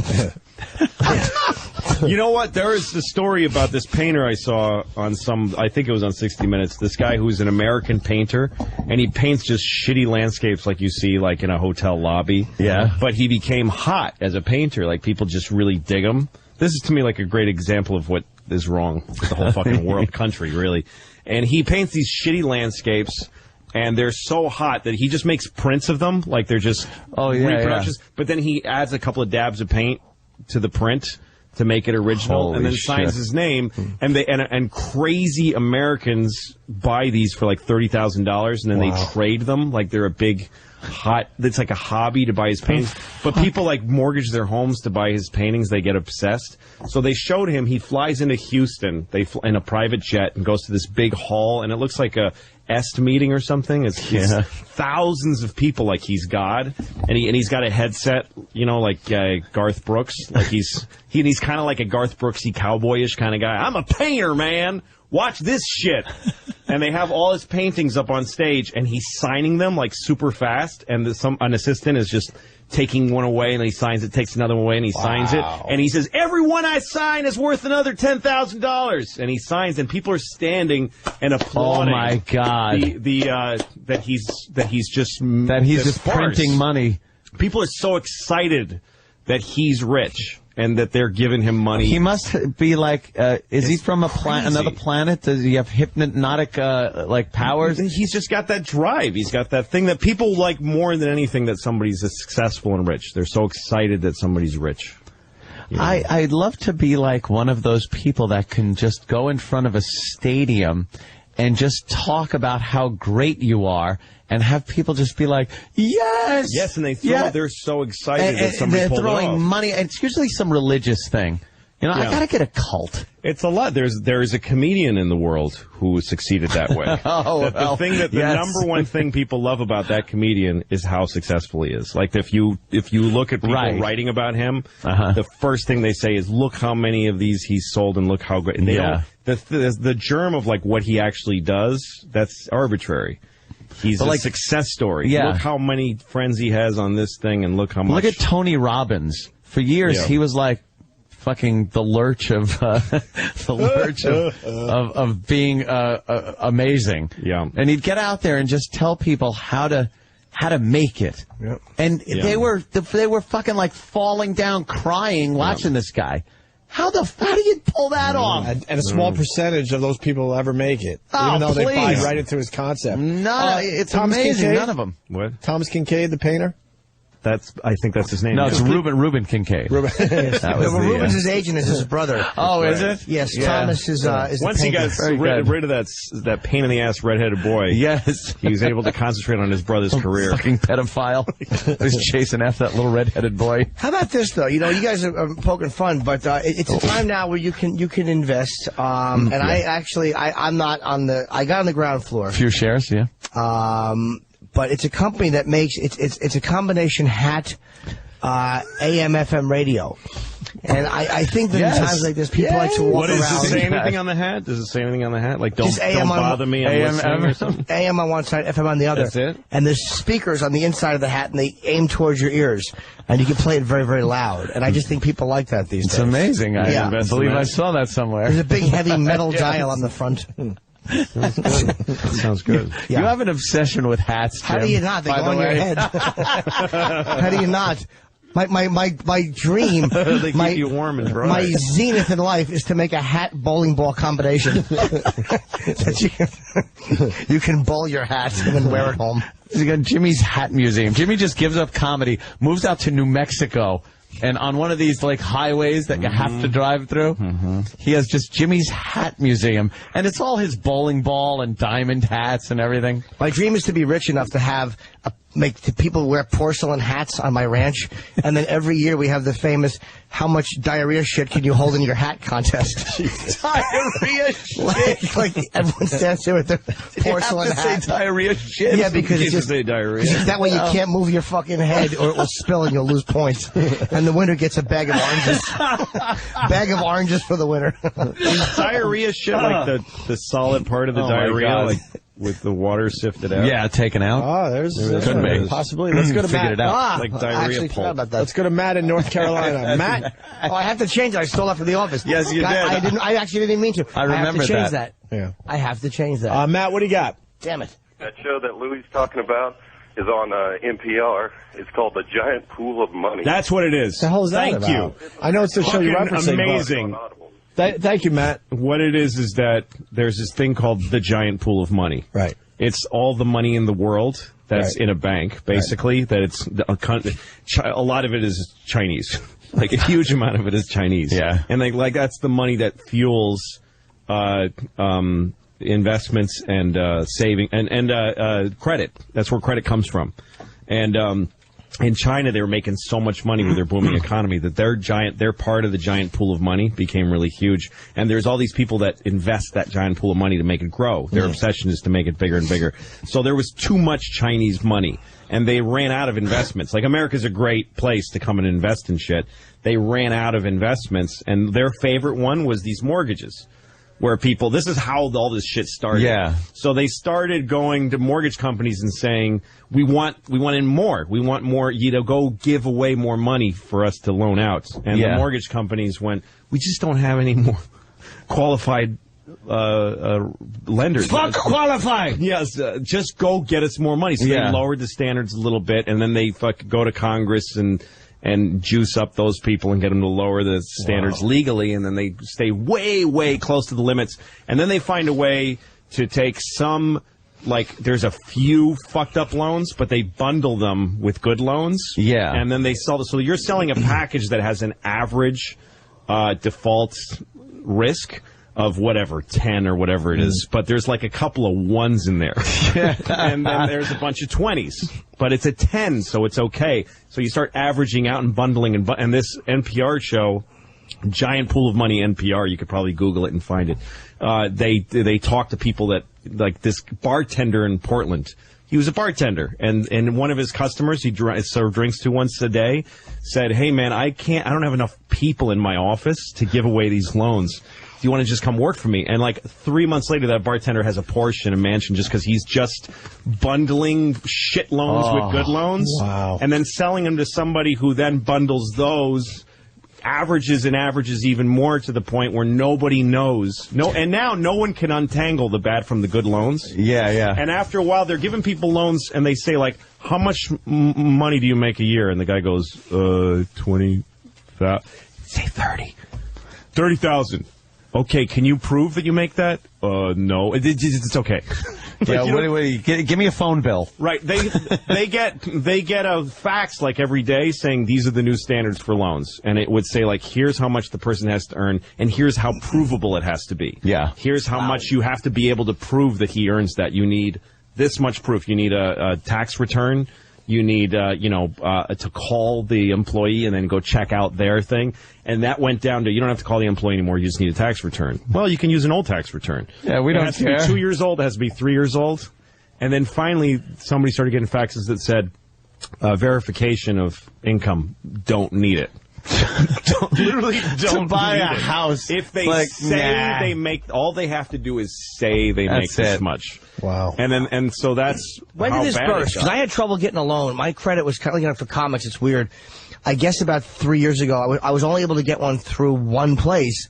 Had like a couple outstanding phone bills. Like bullshit will ruin your credit. So when did this happen? Well, you remember it was after I bought ago, too. We bought right at the height of the price of the fucking real estate price bubble. Well, a few years ago, there was like a credit crisis, but it didn't touch anybody yet, so nobody paid attention. That's where there was like a huge earth tremor financially that happened a bunch of times. Nobody did anything. Nobody went and did anything about it. And it corroded and corroded, and then all of a sudden... So all of that money, though, that was what was fueling, like, AIG, insurance companies. Yeah. And the thing that people don't understand is that an insurance company doesn't just sell insurance and then get the money. They take the money that they make on insurance, and they invest in these loans. And they invest that money, those loans were such good money and such a good payback that everybody, that's why companies that have nothing to do with everyone wanted a piece of the they're all folding. Yeah. God, you just explained it way better than anybody on fucking TV in the last 3 or 4 months. That's why nobody should watch this shit. Right. All of it. The liberal and the conservative. I understand it more. Fox News, CNN, all those people, they love this shit. They don't tell you nothing because they know you won't keep listening. If you just fucking take a breath and calm down and put on NPR, just fucking turn off your Twitter, and just fucking listen for 10 minutes and you'll completely understand. I think everybody was under the impression that you went to the bank, you got a loan. Yeah. The bank took its money, gave it to you, you bought what you wanted, and then paid the bank back with interest. Right. And then if you defaulted, the bank took your house, sold it or whatever, end of story. If you paid it, then you paid it, and the bank had other people do this. People were not under the impression that the bank would then take a bunch of their loans that they made and sell them off. Yeah, no, that's why when you pay your loan, a lot of times when you're paying off your mortgage, it keeps changing. Yeah. It's like, wait a minute. They're selling your credit to somebody else. This isn't it happened to me. I saw that. I was like, wait, this wasn't the mortgage company I started with. Oh, that's yeah. Right. And it's getting further and further away from the person that actually loaned you the money. Right. And it's obscuring how much of a risk you were when you... Yeah, because what are they checking the records of everybody? No. Back, who's it? Is this, we'll buy up this loan, but I want to know who it is. No, they're looking here's at an average number. The average, right. There's a shitload of people in here, and the average is this percent. Okay, we don't care who's in there. No, and there are still banks in America that are small neighborhood banks that literally, they balance how their community is doing and they actually know who they're loaning to. Yeah, but those are the ones that all of a sudden the door's shut and you can't get your money out. Those are like, wait a minute. Look, so is Bob's bank. It's in his cab and it's in his house. No, your money's not here. Like, not actually here in a vault. Wait, how is, let me ask you, how is this selling of loans legal? Like, I mean, the bundling, what the fuck is it? It's legal because it's lucrative, and people with money have the ear of the fucking politicians to make the laws. That's the whole thing. That's entirely why. It's so funny to me because fucking Bobby Jindal was that guy that talked after the president. You know what I'm talking about? His name Bobby Jindal. For the other side. Yeah, the Republican. Oh, right. The Republican response. Oh, Joe Goga. These guys, they always say these two things. They say we've got to let people, we've got to deregulate everything and get off of America's backs. And then 2 seconds later they go, and we've got to punish those people that did all these terrible things. Yeah. That's why they did them, because there was no regulation, you fucking douche. Dummy. But because Americans can do anything, which based on that phrase, they fuck people. They take their shit away. Yeah. And let banks take their shit away. Poor Obama. He ain't gonna get Poor this. Obama. He ain't gonna get this shit turned around. Well, you need, the way I look at it is like, you can't, we can't win all the time. We're going to have a hard time. Sure. So you need a president who knows how to, I think he's going to be better at being president during a hard time. I think people are looking at I have different expectations. Apparently he's throwing some pretty good parties. I don't think he's going to keep us at this crazy, unsustainable level of consumer happiness. We're going to shit the bed, but I'd rather have him president when we're shitting the bed. Oh, believe me, so would I. Than some fucking red-cheeked Republican that doesn't give a fuck about hurting people. How come I have the same opinion on that as you do? I want to have this guy in office when everything comes falling down. Because then in 4 years he'll be like, fuck this guy. For totally different Mr. reasons. Scapegoat. Exactly. Isn't it convenient that they got the first black guy in when it's the worst economy ever? Americans are like Yankees fans. The New York Yankees, when they, like, I liked the Yankees in '94. I did too. Era, because shut up, fucking liar. They built a team and then they won a bunch of World Series with these like storied guys. Yeah. But the way that you should let it go is then the guys get old and they retire and new young guys come up and the team is new and awkward. So you take a back seat. You become number 2 or 3 for a while and then you get to watch that team build organically and become winners again. Cool. That's what I love. But Yankee fans go, no, we're the champs. So they go and they spend all this fucking money. They let all their young talent go and spend money on these steroid-pumped retards that cost billions of dollars, and they lose. Why are we losing? Because you have no fucking patience, because you couldn't take 1 year off. Don't blame the fans. You want to be number 1 every year. You can't go number 2 for 1 year in order to stage a number 1 comeback. You can't handle it. And that's what Americans are like. Like, maybe we're not number 1 for a little while. Let's go make some more shit. And then come back and sell it and be number 1 again. Going with your sports thing, too. I love the coaches and the managers that get, they win the championship. Next year, they're having a mediocre season, so they get rid of the guy that gave them a championship a mere year ago. He's an idiot. It's like, what the fuck is that always about? Win. I missed that about sports. I grew up a Mets fan, and we went through those years where we were building, but you felt it. You felt the momentum. You felt like you were heading somewhere. Yes. And then, sometimes you do get the payoff, and you win the World Series. And then it's so interesting and so satisfying. And you really get to know the guys and all that crap. And you know what went into getting there. And now you're just like rooting for... What are you rooting for? Yeah, rooting for a bunch of money. Dude, I'm an Islander fan. And it doesn't even do any good. I'm an Islander fan, which worst team in hockey. Every year it's a completely different team. Like I can't even keep up with these guys. They're trading and making deals left and right, and it's like that with every sports team now. No, there was a time. That's a great analogy as far as America goes. There was a time when Lou Gehrig was the new young guy. Let's see what he can do. Sure. And he was following on his footsteps of Babe Ruth was still around. Well, there was a legendary guy. That's why Lou sat the bench. Yeah, and that guy got injured. I forget his name. Yeah, I forget. And then he got injured. Lou had a great game, and then next thing you know, he sets the record for consecutive games. That's the way it used to be. But now it would be Babe is retiring, so let's buy a guy just like him. Right. Pay him a disgusting amount of money and put him there. Right. Regardless of sacrificing pitching and everything else. Exactly. And then lose, and then everybody go, what happened? So fire the manager. Right. He couldn't make it work. Such a joke. You know what I think Americans need to chipper us all up? I really do. What do we need? Hula hoops. I think the hula hoop was something that just made people feel good and alive. It was a very fun, innocent time in our nation, the hula hoop days. Maybe pogo sticks. I had a hula hoop. They sucked. Did you really? Does anybody say that hula hoops suck? I can never work a hula hoop. They were fun for the first, 30 seconds, and then you're like, ugh. I could never make my hips move the right way. We used to throw them at each other. They're for girls. That's why girls got those hips. Oh, really? Yeah. We used to make them into weapons. That's all. Like, what else are you going to do with it? You put it around a kid's neck and you pull. Yeah. That's what I go to my daughter's school and I, chaperone lunch and recess sometimes. Yeah. And the kids, that's what they do with hula hoops. Is like a kid puts it around a kid's neck, literally, and runs in the other direction. That's wonderful. It's fucking brutal. Fucking kids, man. And then you see the other kid, sitting on the floor, grabbing his neck, and he doesn't know, as a grown-up, well, I gotta go see a chiropractor. Lord of the Flies. Why don't we take a quick break, and we'll continue. That Dow is trying to stay up today, but it's 68. It was 68, now it's down to 52. This thing is going down again today. Good. This is going down again today. Opie and Anthony. Louis C.K., March 14th, Orpheum Theater. Orpheum, Boston. Boston. Baby.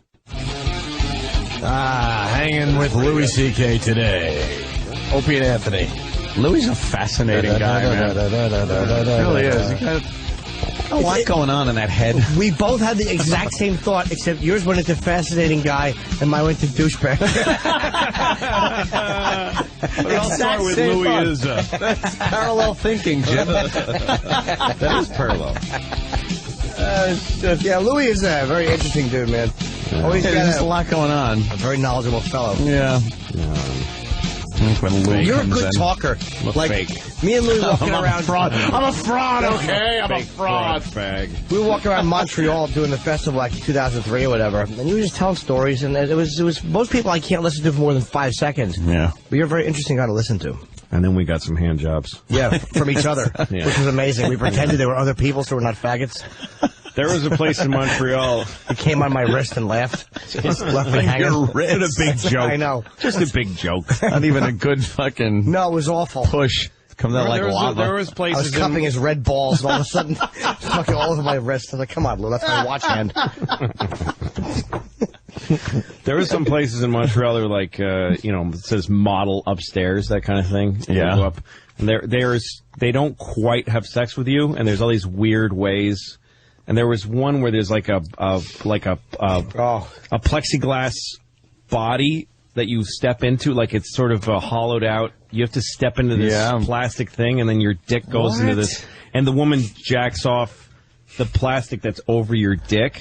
That is fucked up. And It's your hard dick, plastic, and your though. dick is it's hard plastic. It's not like a rubber. It's hard plastic, so you're getting And no she- sensation? No, your dick is inside of like a plexiglass giant, much bigger dick that she's like licking and stuff. How do you get your sensation? Well, you get excited by the fact that there's been 50 dicks in that. Yeah, exactly. that day.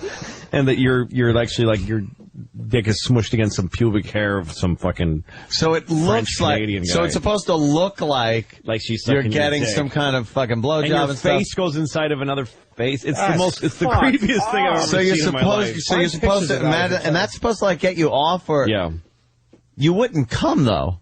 Well, You'd need some kind of you'd a probably jerk off. physical stimulation. You couldn't You couldn't get Like, I remember jerk off standing there as with, it's I happening. remember standing there with this thing, with this fuck woman is going, that? what do I do? Yeah, what do I do? And I need she's the like- instructions. She sort of shrugs like, I don't know, do it or don't. Fuck out of my fucking studio. Who cares? Like, what am I Do gonna it or fucking don't. Pick this apart. Some other loser will be in here if you're not. So Jesus. fuck you. What do you want me to sell you on this? I already want to kill myself. It's like the Han Solo carbonite freezing. Yeah, That's exactly what it looked like. like you just pressed in there. Yes. Yeah, but not as hot as that. With your dick in there. Or would you just lay your? Was it a hard-on dick, or was it molded as a limp dick or half mass?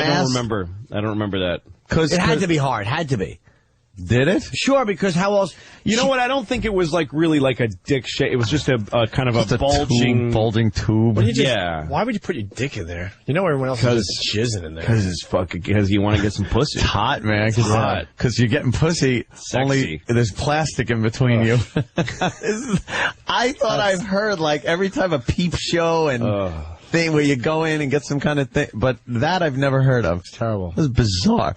That's hilarious. Jimmy, you've heard of that, and you've. I was with Louis. Oh, you were together. Oh, you were yeah. together that time. didn't- Okay. I think I jacked off in one of the movie booths, but that was so annoying to me. Was it like a little spit valve, like on a trumpet on the bottom of the pocket, where just jizz comes out? Done. God. Ew, they have spit valves damn on it. trumpets? Yes, they have spit valves on a lot of woodwind instruments and brass. And I'm thirsty. Can I drink out of that? spit valve. Yeah, it was like, let me clean my spit valve. And then they press it and go, and then spit would come firing out You know how like much a smell? trumpet and a trombone.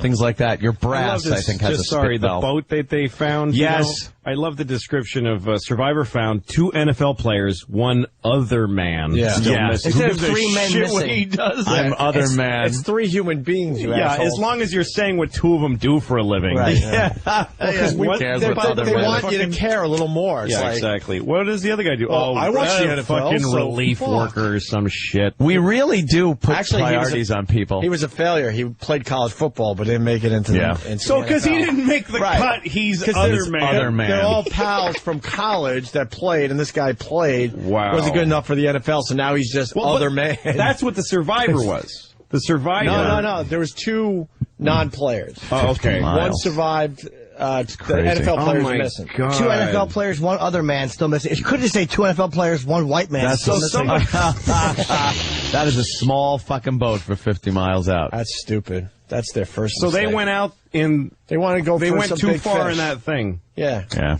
They stay close to shore. You could get a lot of good fishing in, but you know you're not. Can someone just stuff. turn the boat right side up now? That's flip it over already. They're probably underneath the boat. Yeah, nobody's bothered to look. Oh, wait a minute. Oh, wait, maybe we should look under the boat. There he is. No, they were all alive at 2 a.m. The guy said they were all together. Look at that, the though. waves. Like, try to hold on to that You can't boat. hold on to that boat like that. The bottom is slick. No, my dad. I bought this shitty power boat in upstate New York a couple of summers ago, and it was a huge waste of money. But I bought it from this guy, and it had like the back of it was cracking. I mean, it was just the dumbest thing. But I bought it because where I was upstate, then we were on the Hudson River. So I had this weird idea to take the boat to New York City from Hudson, New York. Hey, it's connected. 120 miles up. And I called my dad, who we don't really speak much, my dad, and I called him out of nowhere and said, you want to take this trip with me?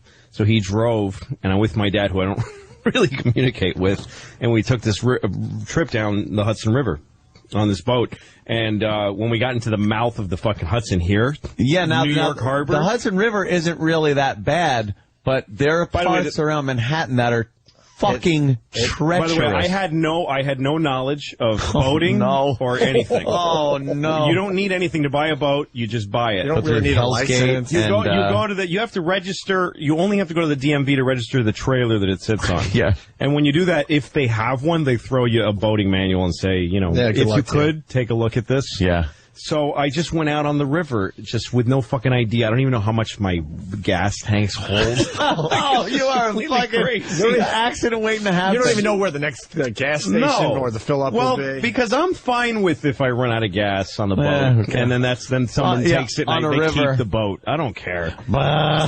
So I stop at a gas station, I find this river community there is. It's really fascinating. I stop at a gas station, he fills me up, and I just I tell the guy, I'm going to New York City, tell me everything I need to know. So he goes, well, first of all, you're missing about 50 things that are essential. That you have to have. You're in illegal territory, and he gives me life vests. But because I'm buying shit from him, he's happy to give me information. Sure. And he explains to me that Hudson River is not a river. It's not a river at all. It's not a river with a source that's flowing to the ocean. Yeah. It's called an estuary. It's a crack it's in affected the by continent. tides. Yes, and it's basically the Atlantic Ocean sloshes up in and out of the river. And he says if you hit Manhattan at a bad time, you're going to be in the Atlantic Ocean, basically. What do you mean? You mean it's all ocean water? Great. It's ocean water sloshing in and out, and it's flowing. It's flowing now, but it's tidal. It's a tidal estuary. And so there was, because when I was it was like glass. It was beautiful where I was. Of course. And he goes, it's not going to stay like that. Try not to get there around rush hour, because also there's ferries down there. Yes. That don't care. Of course. Who you are. Yeah. You do. So that's, I don't listen to people. So I showed up at like 5:30 p.m. on the fucking Hudson River, and I'm going under the George Washington Bridge. I mean, it's the craziest thing I've ever done. I'm with my dad, who's 70-something. I don't even know how old he is. And my dad is trying not to show how much this is hurting his body, because I'm his son, and he's ashamed that I'm actually I'm fucking shattering his skeleton. His fucking teeth are falling out and shit. He's just like, are you hearing that sound on the hall? That yo, man, we were hitting so hard. Bam sound. And I don't know how to ride a boat, so I don't know if you're supposed to. You probably didn't have it trimmed out right or anything. Nothing. Like you could trim a boat out for water where you're putting the front end down. I know a little bit about water. That, but I don't have. Did you have your trim tabs? Like I had a trimmy thing on the throttle. And I'm trying to make that hard ride, man. But he's probably riding way back, just slamming into waves so hard, and you think the hull's gonna crack. It's crazy. And then when we get further and further in, there's a point where I've got the engine running at full bore, and I ain't moving. I'm just going up and down, bang, bang, because we realized and we're getting soaked, and we realized that and ferries are fucking booking past us, just crazy honking at us, not stopping nothing. Shit. And I realized that because I pictured what's the worst that happens? The boat sinks under you and then you just tread water and you wave at the helicopter. He picks you up or something or the helicopter. I realized if this thing goes down, the waves are we're gonna just disappear into black water. There's gonna be nothing left of us. And I'm trying to and also, I was supposed to park in New Jersey. I called ahead and rented a space on a dock in New Jersey. Yeah. And I'm slip next to Manhattan, and I can see New Jersey, but I can't move. I can't get across the river. What kind of fucking piece of shit engine? No, and also these waves are throwing me towards these big fucking cement walls in Manhattan. And with big sounds like fucking a nightmare. old wooden pile. It's like the worst thing that ever happened. My arms are aching from trying to keep the boat in Did one you regret direction. your decision? I started to regret a lot. Did you wave to New Jersey as you were heading toward the ocean? Yeah. It took us. Goodbye, Jersey. Oh my God! It took us about 4 hours to get the 120 miles from Hudson, New York to George Washington Bridge. Yeah, and from the George Washington Bridge to that big Colgate sign in New Jersey. Yeah. I think that took us several hours. I mean, it just took all fucking day. I mean, it was the worst thing. And then other times of the day, the water's sloshing out, and that night the way I got home was I went home. I did research fucking like a person. You knew the tides at that point. I sent my dad home on the train. Because I had to get the boat out of there. Shattered skeleton and broken teeth in his hand. Put about 50 years on him. Holy shit. Took a few of the last few years he had left. Oh my God, that's And I got horrible. on the boat at 3 o'clock in the morning. I got back on the boat and it was just like a piece of glass. And I stood on the boat, just going around. It was the greatest. Then that was the greatest thing. By the Statue of Liberty, around the base under Manhattan, went up the East River. Yeah. By the LaGuardia by and the the prison. UN building and everything, and the prisons. And I had the greatest right in the middle of the night with a fucking I would love to do that, radio man. blasting, just standing on this boat, just fucking. And earlier in the day, it was just bam. Oh my God! Oh, is that fucked Was up? that the tides, though, or just all the traffic, or both? Both, because the traffic stirs up. It's Sure. this cauldron. But it's the fucking sick. When high tide hits in the Atlantic, it pushes the water up the river. Yep. So the actual river's flowing down from the Hudson, but the tide is stronger, so it pushes it back. Then when the tide lets go, all that fucking water that it pushed up comes rushing back in. But when you're going in when the tide's coming up and you're trying to go south down the Hudson River, fuck you. That's you're battling the ocean. We're the only in a tiny boat. Because we're the only boat going south. heading that way. And they were probably all like, "Who is this fucking idiot?" And other boats were looking at us. I noticed it because we went under the Tappan Zee. We went under all this. Yeah. And when you're on a little boat looking up at those structures, they scare the shit out of you. It makes you feel like you're standing on something too high. Like it gives you this vertigo when you're by one of those pylons that supports the Tappan Zee Bridge, and you're going by it on a little boat.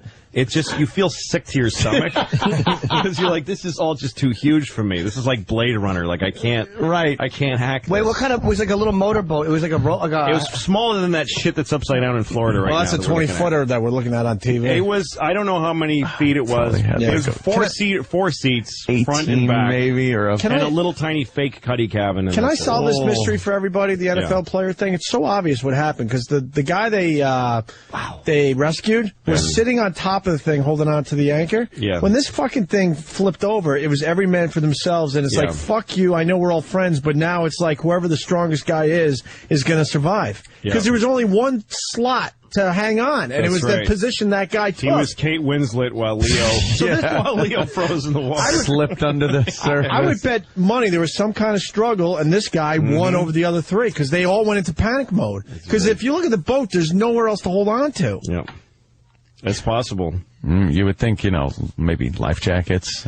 Why only one? It feels like they got in a fight about something else. Yeah, maybe. Like maybe, why are you in the NFL and I suck? That's horrible. People are dead. But that's the only reason. That's the only reason one guy survived. My mom. It's not me. It's not my kids. That's the only reason one guy survived. It was the only one spot available, and there was four of them. That was it. So they went into panic. Maybe the one they guy chose got up him. there. Maybe they chose him. No, the other guy just They're fishing. Wait, the anchor. There's no way for people. Look at the boat and how it's tipped over. There's nowhere to hold on to. What part was the anchor? That hole? That thing looks like a hole. They said they were anchored. I don't think. Here's what I think happened because, and I'm taking it from my own stupid experience. The thing you don't realize till you're out there, like in any kind of bad waters, you picture shit from a movie. Yeah. You picture shit going down and that you just step off the boat while it's sinking, and then that you and your friends tread water and talk about it for a while.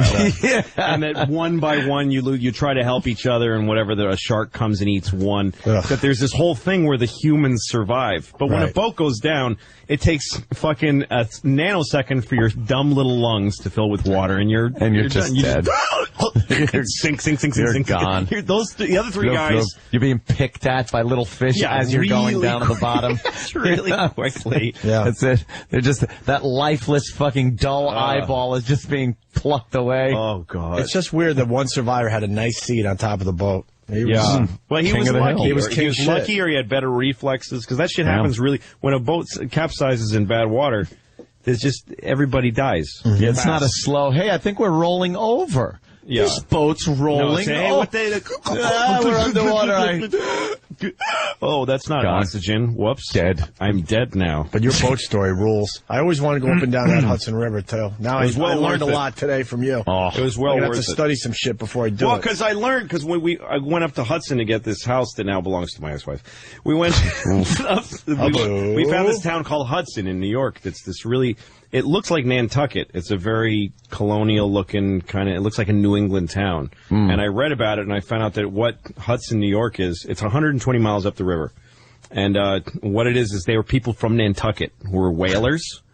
And back in the 1800s, the British kept just burning their ships and burning their town. The British would just sit outside of Nantucket and just lob. Those British. There was no war going bastards. on. They were just being assholes. Seriously. During the 1800s, that's the War of 1812 was just the British just being dicks. Yeah. And us going, you really got to cut the shit, and them going, fuck off, and just they would just launch cannonballs and set Nantucket on fire for fun.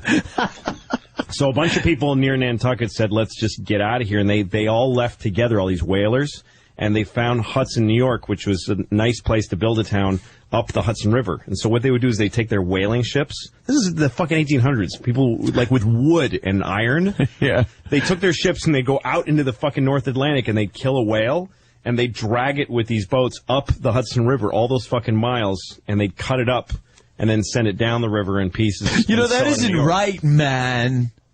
Oh, the whale thing? Yeah, man. Fuck. Like back then, there were fucking whales. You could walk across the whales. You had to get it. Fuck to England. Yeah, I got to go to England. I'm going to just step across whales. I'm going to drive my little fucking jalopy across the whales. Exactly.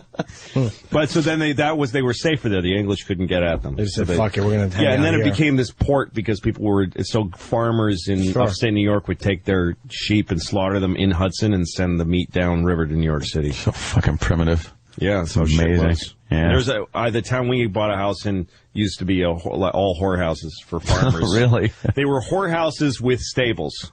So like a farmer would drive his sheep. You could fuck a girl or a sheep. Yeah, it was like a few miles out of Hudson. So the night before you went into Hudson to sell your sheep, you'd put them in a stable and fuck a whore. And then take your sheep the rest of the way home. What a great little system. I know. Everything like planned out. Make people happy. Exactly. Keep the economy going. There's a guy that had an experience like you did that you just told. Steve in Pennsylvania. Steve. Yeah, how you doing, guys? Good evening. Good evening. Yeah, Catskill, New York. 20-foot bayliner, single screw, 175 horse. I read the tide charts. My business partner had a 33-foot Carver. We used to take down and from that same marina, go down around the statue, come back. It was a great time. So I bought this 20-footer, put the wife, the two kids in it, my two girls, real young at the time, and I took off, big shot, down the Hudson, beautiful ride, and I got down to that area that you're talking about. I was doing prop stands where the boat was just almost just like straight up, the front of the boat straight up, motor just whining, hull banging. I finally get into a marina because I needed fuel. My wife and my oldest daughter got off the boat and said, "We are." You never saw them again. Never saw them again. I'm running off at the gas station, guy. Fuck you. No, that shit is gnarly. It's really fucking bad because it's New York Harbor. Manhattan. People don't understand. There is no Hudson. The Hudson's not on the west and the east. There's no such thing as the East River. That's what people don't understand.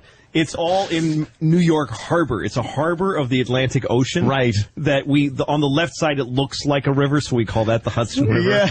And then we call the East River it's the just East River. because there's Manhattan Island in the middle of the sloshy, crazy, icy ocean. Yeah. So is it seawater? The Hudson's seawater? Well, no, it's certain times of day. It's salt water. Yeah. It's like salty. It pushes the salt water. It's water. where, water, whatever the fuck. And then when it's the river's running out into the ocean, it's fresh water. Yeah, and where this guy is Catskill. There's a harbor. There's a little place there where you can take your boat in and you get something to eat. I mean, it's a fun world, the boat world, but. Yeah, it really is. You don't know what the fuck you're doing, like I didn't. I was in the boat world years ago with my mother and Sal. Sal was just Mr. fucking boat. How big was the boat? His is a 38-foot Sea Ray. Okay.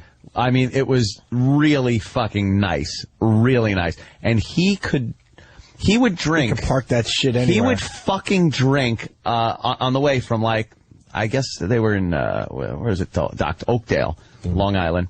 Out to Watch Hill on Fire Island, and he'd be drinking fucking. We'd all be slamming down drinks and stuff. He'd be making mudslides and blenders down in the kitchen, and this thing had like a galley and everything. And he'd be hammered and back this fucking thing into slips yes. that like were. There's these no guys way. are amazing that can do that. Dual screws, so he's running like the transmission to get the props going in opposite directions to turn the boat. So he could swing the thing around and then back it into the slip. Really, the first boat I had was a little orange, like with a white steering wheel. Like it just looked like a little race car, you know. And it was a go-kart for the water boat, like really tiny little fiberglass boat that I saw on someone's yard for sale for $800. And I was like, "Fuck it, I'm gonna just buy it." And I just knocked on the guy's door, and he was like, "Really?" And I was like, "Yeah, I'll pay it." And I gave him the $800. It's just sitting there on a trailer. And then I'm like, "Well, now what do I do?" Like from scratch. Yeah. And I had an old Ford Ranger pickup, and I went to the fucking Napa and bought the ball trailer hitch. The trailer hitch. And I got the wrong size and went back. And then I put the fucking... Already wrong. Yeah, and then the guy watched from his window laughing as I tried to put a trailer hitch on a fucking truck. It took me like an hour sweating. And then I took it down to the Hudson where they had to, you back your boat down. Oh, the Ram. Yeah, and I have no idea how to do it or what How'd to do. you do? So there's an old man, literally an old seaworthy looking man with a white beard watching me do this. And I just decided I'm not just going to try. So I just... Oof. It takes me hours to line it up because when you're backing something with a trailer, it jackknifes on you, and backwards. All of your instincts are wrong. Let me tell you, I had a jet ski and I had the same problem until somebody told me, put your hand on the bottom of the steering wheel, and wherever you want the back end of the trailer to go, your hand. Let your hand go that way. So instead of trying to think right, left, I want the trailer to go this way. I move my hand that way. That's really and if it's smart. on the bottom of the steering wheel, and then it got to the point where I could do it with my eyes closed after a while. Well, but I backed it down, and first I also, the boat is strapped hard to a trailer, and the plug is out in the back of it. That's how you keep a boat. Right, yeah. You keep it strapped down to the trailer with the plug in the back. Now, what I know now is the way you launch a boat, and then it's tethered in the front by a winch. So the way you do it is you let go of the strap, you take the straps off, so it's just loose, only held on by the winch, and you put a plug in the back of the boat, so that when the trailer goes into the water, the wheels of the trailer go down in the water, and the boat floats on top of the water. Mm-hmm. Well, what I was doing was it's held to the trailer, so the trailer's dragging the boat, and it immediately fills with water. It completely fills fills with water. And it's also, because it's now weighs billions of tons, threatening to drag my fucking truck into the water. And I am peeling out. Panicking? What's Popeye doing watching you? Is he laughing at my you? mind. Oh, yeah, a bit of a panic set. He's just watching, and I have the car floored, the truck floored, and the wheels going. You're just trying to hold ground? Just trying not to, because it's just a shitty rear-wheel drive, and the rear wheels are now in water, and I've just got water shooting everywhere and smoke. And now the tailpipe is starting to go in. Like, I'm going in the fucking water. And somehow I found some traction somewhere in there, and the whole truck like lurched forward in this screaming wheels. And the boat came out gung, with water splashing. It was the craziest spectacle. And I stopped and I look up at the guy, and he goes, try again.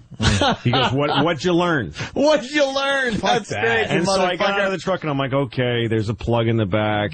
That was dumb to keep it strapped. I said all this out loud, and he's going, Yeah.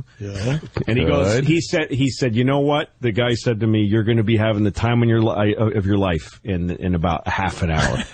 And I waited for the boat to empty out, put the plug in, and if he was right, in half an hour I was on the fucking river.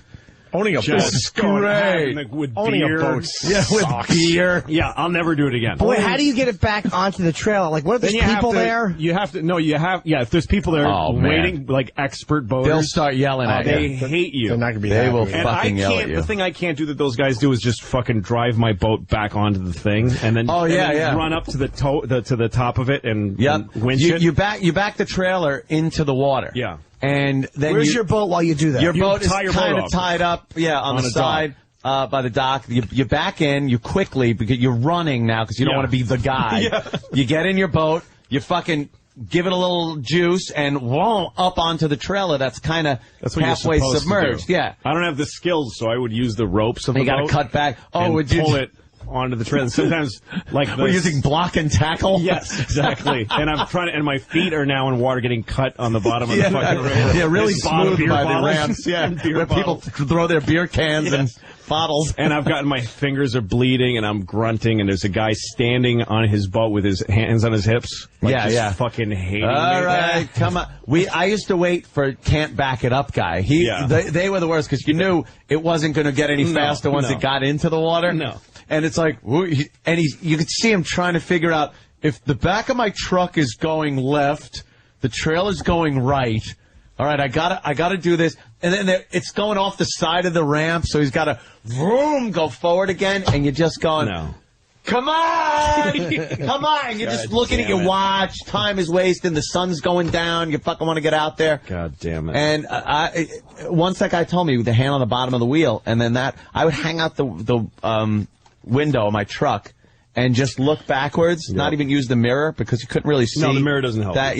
And just look out the back and steer it right in really there. Smart, and then getting in was the same thing. I'd back it up, take the jet ski and just right up onto the trailer. You clip the front winch thing on there, and don't even winch it all the way up. No. Now drive that fucker off the ramp. Yeah, and then you do your work take care out of there. your shit in the parking lot. That's what you're supposed to do. Because there are guys strapping their shit down on the ramp. Yeah, they're putting the beers back in a cooler. You could fucking do that in a parking space, you prick.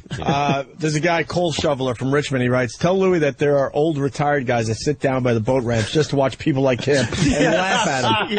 It's a hobby for these guys. Sharing really beers, laughing. The boat world is interesting because it's two kinds of people. There are these sort of anarchist, fuck the world people that you can tell they live on their boat and they hate you just for floating by. For not being them.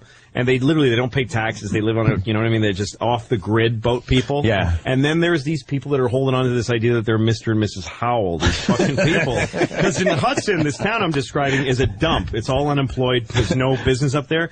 They have a boat club right on the river, and they're taking up the whole fucking river with their docks. Why don't you come down to the boat club when you're done? I thought maybe I'll rent a dock from them so I don't have to launch every time. So they have all these empty space. There's just no boats there. So I go in this shitty looking boat club. It's just a fucking dump. It's like a small airport, you know? Yeah. Like Syracuse Airport or something.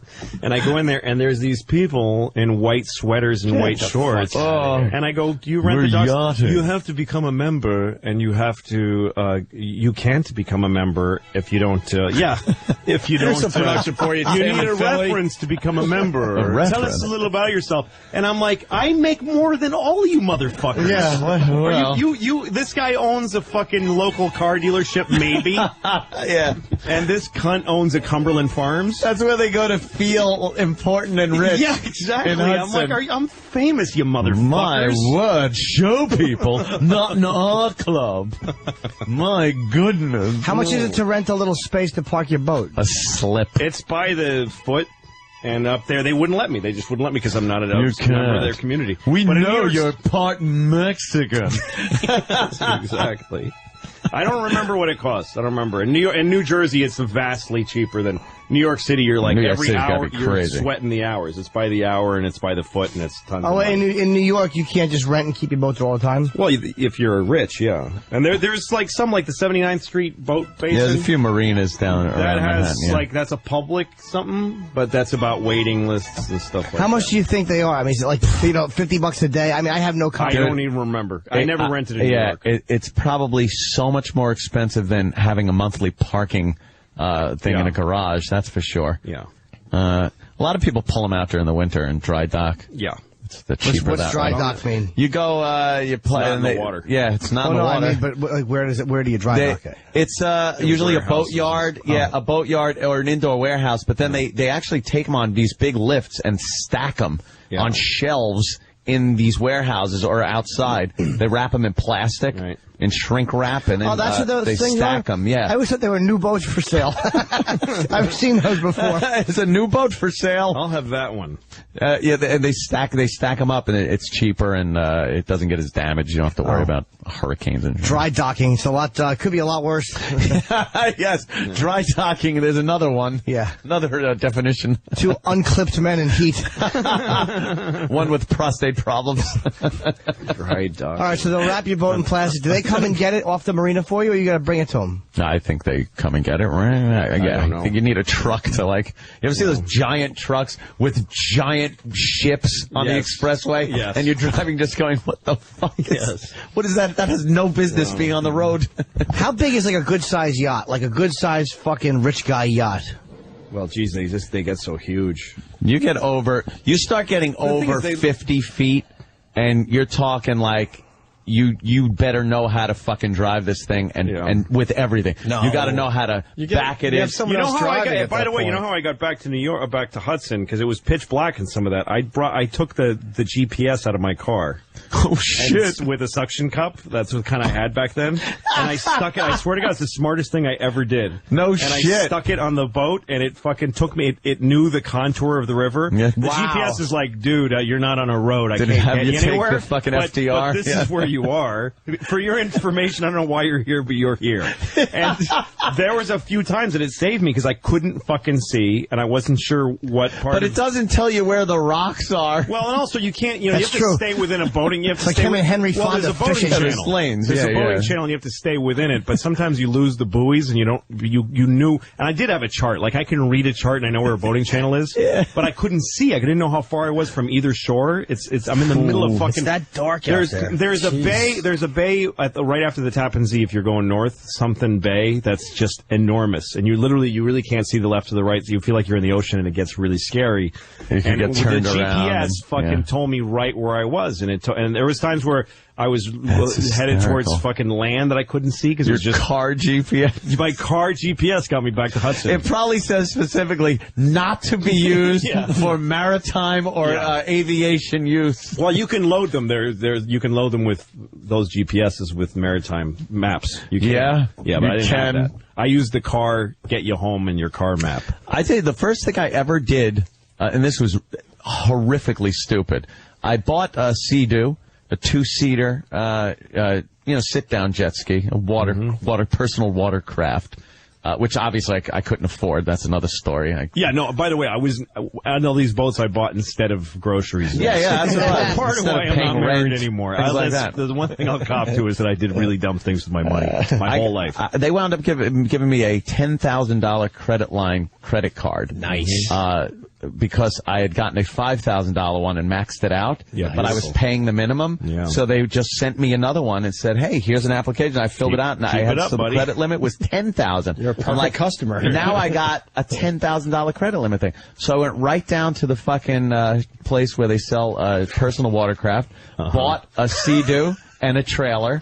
The whole thing came out to like $8,000. So I still had $2,000 left on my credit card. Jesus. And I'm paying 25% interest on a jet ski and stuff. Believe me, it was a nightmare. But I had the time of my life on that fucking thing. Can you jet ski on the Hudson or no? I've seen them out there. Yeah, seen them a lot actually. Where I went though, I wanted to get out to Watch Hill on Fire Island, so I drove out to Patchogue early in the morning, and I crossed the Great South Bay, and it was pea soup fog. I couldn't see shit. I ripped a chart. I went into a store where they sold boating charts and Hagstrom maps, and looked for the page I needed, and looked around and just tore it out and put it in my pocket, and I had a compass. And every like 2 minutes, I'd pull out the chart and the compass, line up which direction I was supposed to go, and just keep going. Through fog. And I could have been broadsided by a boat at any minute. Because I couldn't see. And then right when the fog broke, I didn't know where I was going to end up. I couldn't possibly think this was going to work. It said, "Welcome to Watch Hill." I pegged it. Fucking nailed Watch Hill from Patchogue. Isn't that satisfying though? Didn't you feel good? It was like I worked, but I only did it once, so I don't know if it worked or I just got really fucking lucky. Wow. I would have just drove and hope for the best. That's the difference between you and I. Go in one direction. Yeah. Every 2 minutes, though. And then suddenly you become shut down, aware of how much fucking fuel do I have? How much did I put in? And you start thinking like shit, like, because I would stop the jet ski, so I'd just be kind of bobbing in the water, and I'd have the chart out in the compass, and I'd look around and look down into the water, and I can't see anything. I'm like, I don't know where I am, man. I have no fucking idea. Those are weird moments when you're like, I don't know how this is going to end up. This it's an adventure that's happening to me right now. This is how people, and you think this is how people die. Yeah, exactly. They find them dead. I used to say to myself stuff in weird situations like that, stuff like, hurry, but don't worry. Like, don't hurry, but don't worry. Just try to go fast without your hands shaking. Yeah. If you can. I was in Antigua once doing a show in Antigua. Great. And I took a jet ski and I said, "How far out can I go?" It's kind of a big jet ski. And this bored woman said, "You have to stay between these two buoys."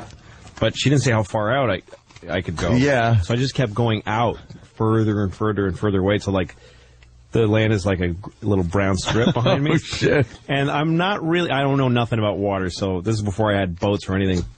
And I'm starting to go up these gentle rises and then down in these valleys.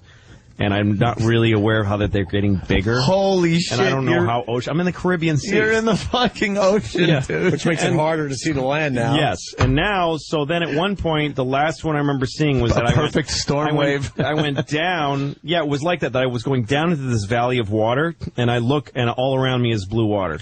Oh. I look up, and I just see blue water, just really gentle. It's being very. It was tricking you. Fucking it with was me. tricking and you. Then it I'm was climbing you. Then I'm climbing one, and I'm going a little bit fucking vertical, and I don't know what this is, and then I go over the top and just fall. Yeah. Me and the jet ski just fall in two different people. Holy and shit! Hit really hard, and then it all swallows me up. And I'm fucking in huge stinging pain. My elbow, like I fucking injured it, like I just couldn't. And then I come up, and the jet ski's in 3 pieces. Oh, fuck. What did you do? 3 pieces. The seat, the body is bobbing around. The seat is somewhere over there. And then the handlebars, which have foam rubber on them, are going up and down like they're about to sink. And I look, and now that my eyes are 2 inches above the water. I can't I can't see land, nothing. Holy and I'm thinking, what, sharks? I don't know what this is. Of course. And then and I realized I'm really fucked. And I had the thing around my wrist that pulled the key little out. lanyard, that stops the jet Thank God ski. that held, and I held it. I was like, my fingers hurt for how hard I was holding the keys because it was like life. And I swam to the seat. I just had like Bob in there. I'm like, Don't tell me you put this fucker back together. I need a plan. So I swam for the handlebars first. You need that more than the seat. They're really heavy because they're underwater. I'm trying to hold them above the water so they don't weight, so that they're hard. I'm dragging them through water, and then I swam to the seat, I think, and then I got to the thing itself. You were able to put the whole thing back together? I threw the seat back up and I sat up there. Now I'm just sitting. And I'm still going up and down and up and down. It's hard, too, when that thing's not running. It's very hard to keep it level. Yeah, the momentum. It's like a bicycle. Yeah, it's like a bicycle. If you're not moving on a jet ski or a personal watercraft, the thing just wants to tip over and throw you off. But somehow I put the handle. I jiggered the handlebars in there. Oh, please! It's a nice show up until now. Wait, so you didn't need a screwdriver or anything, right? No. There's a gentleman going by on a boat, and I jiggered. Never mind. Yeah. There's no way you got this thing started again. I put it together and put the thing back on the key, the kill switch, and I took a fucking breath. And I hit that ignition. Now the ignition's on the handle. Isn't the ignition on the handlebars? I don't remember how. You have to plug something in? It was on the body. It was like on the body underneath the handlebars. Okay. Wait, the kill switch is when your wrist pulls it out. This prevents it from going away. Yeah. Yes. It kills the motor. So I put the kill switch thing back on, and then I just took a breath and said something to myself like there's no. I can't pretend there's a God now. I never thought there was one before. So I'm not going to be a hypocrite and ask for help. I just fucking hope this shit starts. And I'm I think I might be dying today. And I started it, and it started. And I just carefully went up. It was kind of gnarly. Because now you got to go back up one of the waves, right? It wasn't as bad going. I must have hit some like weird a rogue wave. Because it wasn't as bad once I fell off the thing, and it wasn't as bad going back. It was one of those. My head was fucking burning, and I was also just getting sunburned by the second. Let me tell you something. When I came back, the woman's waiting for me, equally bored, and I didn't say nothing. I just fucking parked it and said, "Got my little license back." It's all broken. You know, thank you. Jesus, you didn't even tell her. I didn't tell her. People saying you should be dead. It's easier on a jet ski to hit a wave head on. Right. Where the direction of the wave is coming at you. It's easier to go that way than to go with the wave. With the wave, you will fall off the other side of it. When you're going over a wave and it's coming at you, you jump it. And you kind of have a landing ramp behind the wave where the wave then tapers into water. That's what you're supposed to do. So when you go with the wave, that's when I noticed you fucking... Especially if you're going real fast, holy shit, you fall. Wham! I've jarred my back really where I felt like I was 2 inches shorter when you hit. By the way, the boat I took to New York, the thing I found out later again, and all in retrospect, is that boat has a cathedral hull, which means it's a flat. Weird. It's not a nice V hull. It's not a V that's cutting through waves. It's this thing that's just pounding, just slapping. It's like a hand. It's made for a hand. It's just slapping. It's made as a river boat. Yes. Where it's a flat boat. bottom. Yeah. Yes. A boat that's going to go through some waves, you want a V hull on it. Nice. Or the opposite of the kind of boat I wanted. Yeah, yes. You would have been better to capsize your boat and ride on the bottom of it than to kill my father the way I did. So poor dad. Is a jet ski like you should get one basically if you have like a big pool and just zip around on a nice still water. Yeah. Vroom. They changed all the regulations because I used to go in Huntington Harbor and Asheville. They don't want you to own those things anymore. No. Here's what I would do. I had a front compartment that was supposed to be for a flare gun and other safety equipment. All that shit went. I'd load it with ice and just throw beers in there and go into the harbor and just tear it up full throttle, drinking a beer. Yeah. And, the fucking patrol is kind of just going around, but they never bothered the jet ski. They didn't care until... You get a few people that die, and then they put all the regulations in place. And now, from what I hear, you can't even ride there. No, that's the thing. And if you can, no wake, no nothing. The way cold beer on a boat by yourself, there's something about that that's just sickly wonderful. It's just great. You're by yourself. You got the power of a boat. It has to be a can of Bud. Like drinking. That's what it was. If you're drinking Italian beers in a bottle, the sea air, just not the same. I've rented a jet ski recently, and the space they said, well, between that buoy, and that, it was unbelievable how awful it was. Just little. Yeah, it wasn't even taking the thing out. And they're just waiting to pull those guys over. We jump boat wakes when they would come in. And now they would fucking lock you up for doing that shit. There'd be a boat coming in, and the boat would like see you wanted to jump a wake, so he'd gun it, make a big wake. You'd come right behind the boat, and that got real dangerous because you couldn't see who was trying to jump the wake from the other side. Right. And so many people just collided with each other. People wouldn't look too on jet skis. Like the first thing you do, and if you're really moving and you want to cut really hard left, look over your left fucking shoulder. Yeah. It's simple. It's like a car. Driving. It's like driving. People would just do it, cut, and wham, just get nailed by somebody else that's coming up on them. So people would actually collide in midair? As they were jumping over wakes, they'd come down on top of somebody else. Yeah. It was insanity. Crazy, but it was fun, an adventure. Like Louis said, you never knew if you were going to die that day. No. Let's wrap up. Get the hell out of here. Louis C.K., it's always a pleasure, my friend. Thank you. Nice to be here. You got the Orpheum Theater March 14th in Boston. Sir. Yes, sir. And all sorts of social anything else you want to promote? Cleveland in April. Where's all the dates? On your Facebook? They're on your Twitter, your website? My website's the best place to go because I actually update it. The other things I never fucking do. My LouisCK.com or .net. It's got all my tour dates. I'm shooting another special, either in Milwaukee or Cleveland, whichever one I sell the most tickets at. Right now, Milwaukee's, I sold out at the show and we're adding a second one. So Milwaukee's kind of a front runner. Nice. Are they a good comedy crowd down there? I did it last year. This place is the Pabst We're over Center, there? and it was great. But I'm playing the Playhouse in Cleveland. Yeah. Is it the big Ragu's place in Milwaukee? Yeah, but Cleveland doesn't. Never go from rags to Cleveland. Last year I sold out, and then I remember because it's not selling well this year. I was like, have money up there. And I realized now. It sold out last year because of that shit with Maxwell. Oh, right. That's why it sold out, because I got all this attention because that guy hated me. Yes. And this year it's back to normal, which is I just don't have that many fans in Cleveland. All right. And Jimmy's out San Francisco this weekend? Friday, Saturday, and Sunday. Suck his cock. Suck his cock. And tonight I got Red Eye. I'm on with Ann Coulter, and I'm not sure who else is on. Watch that. The leggy Ann Coulter. Yeah. All right. Let's get out of here. Thank you, Louis. Thanks, man. Louis C.K.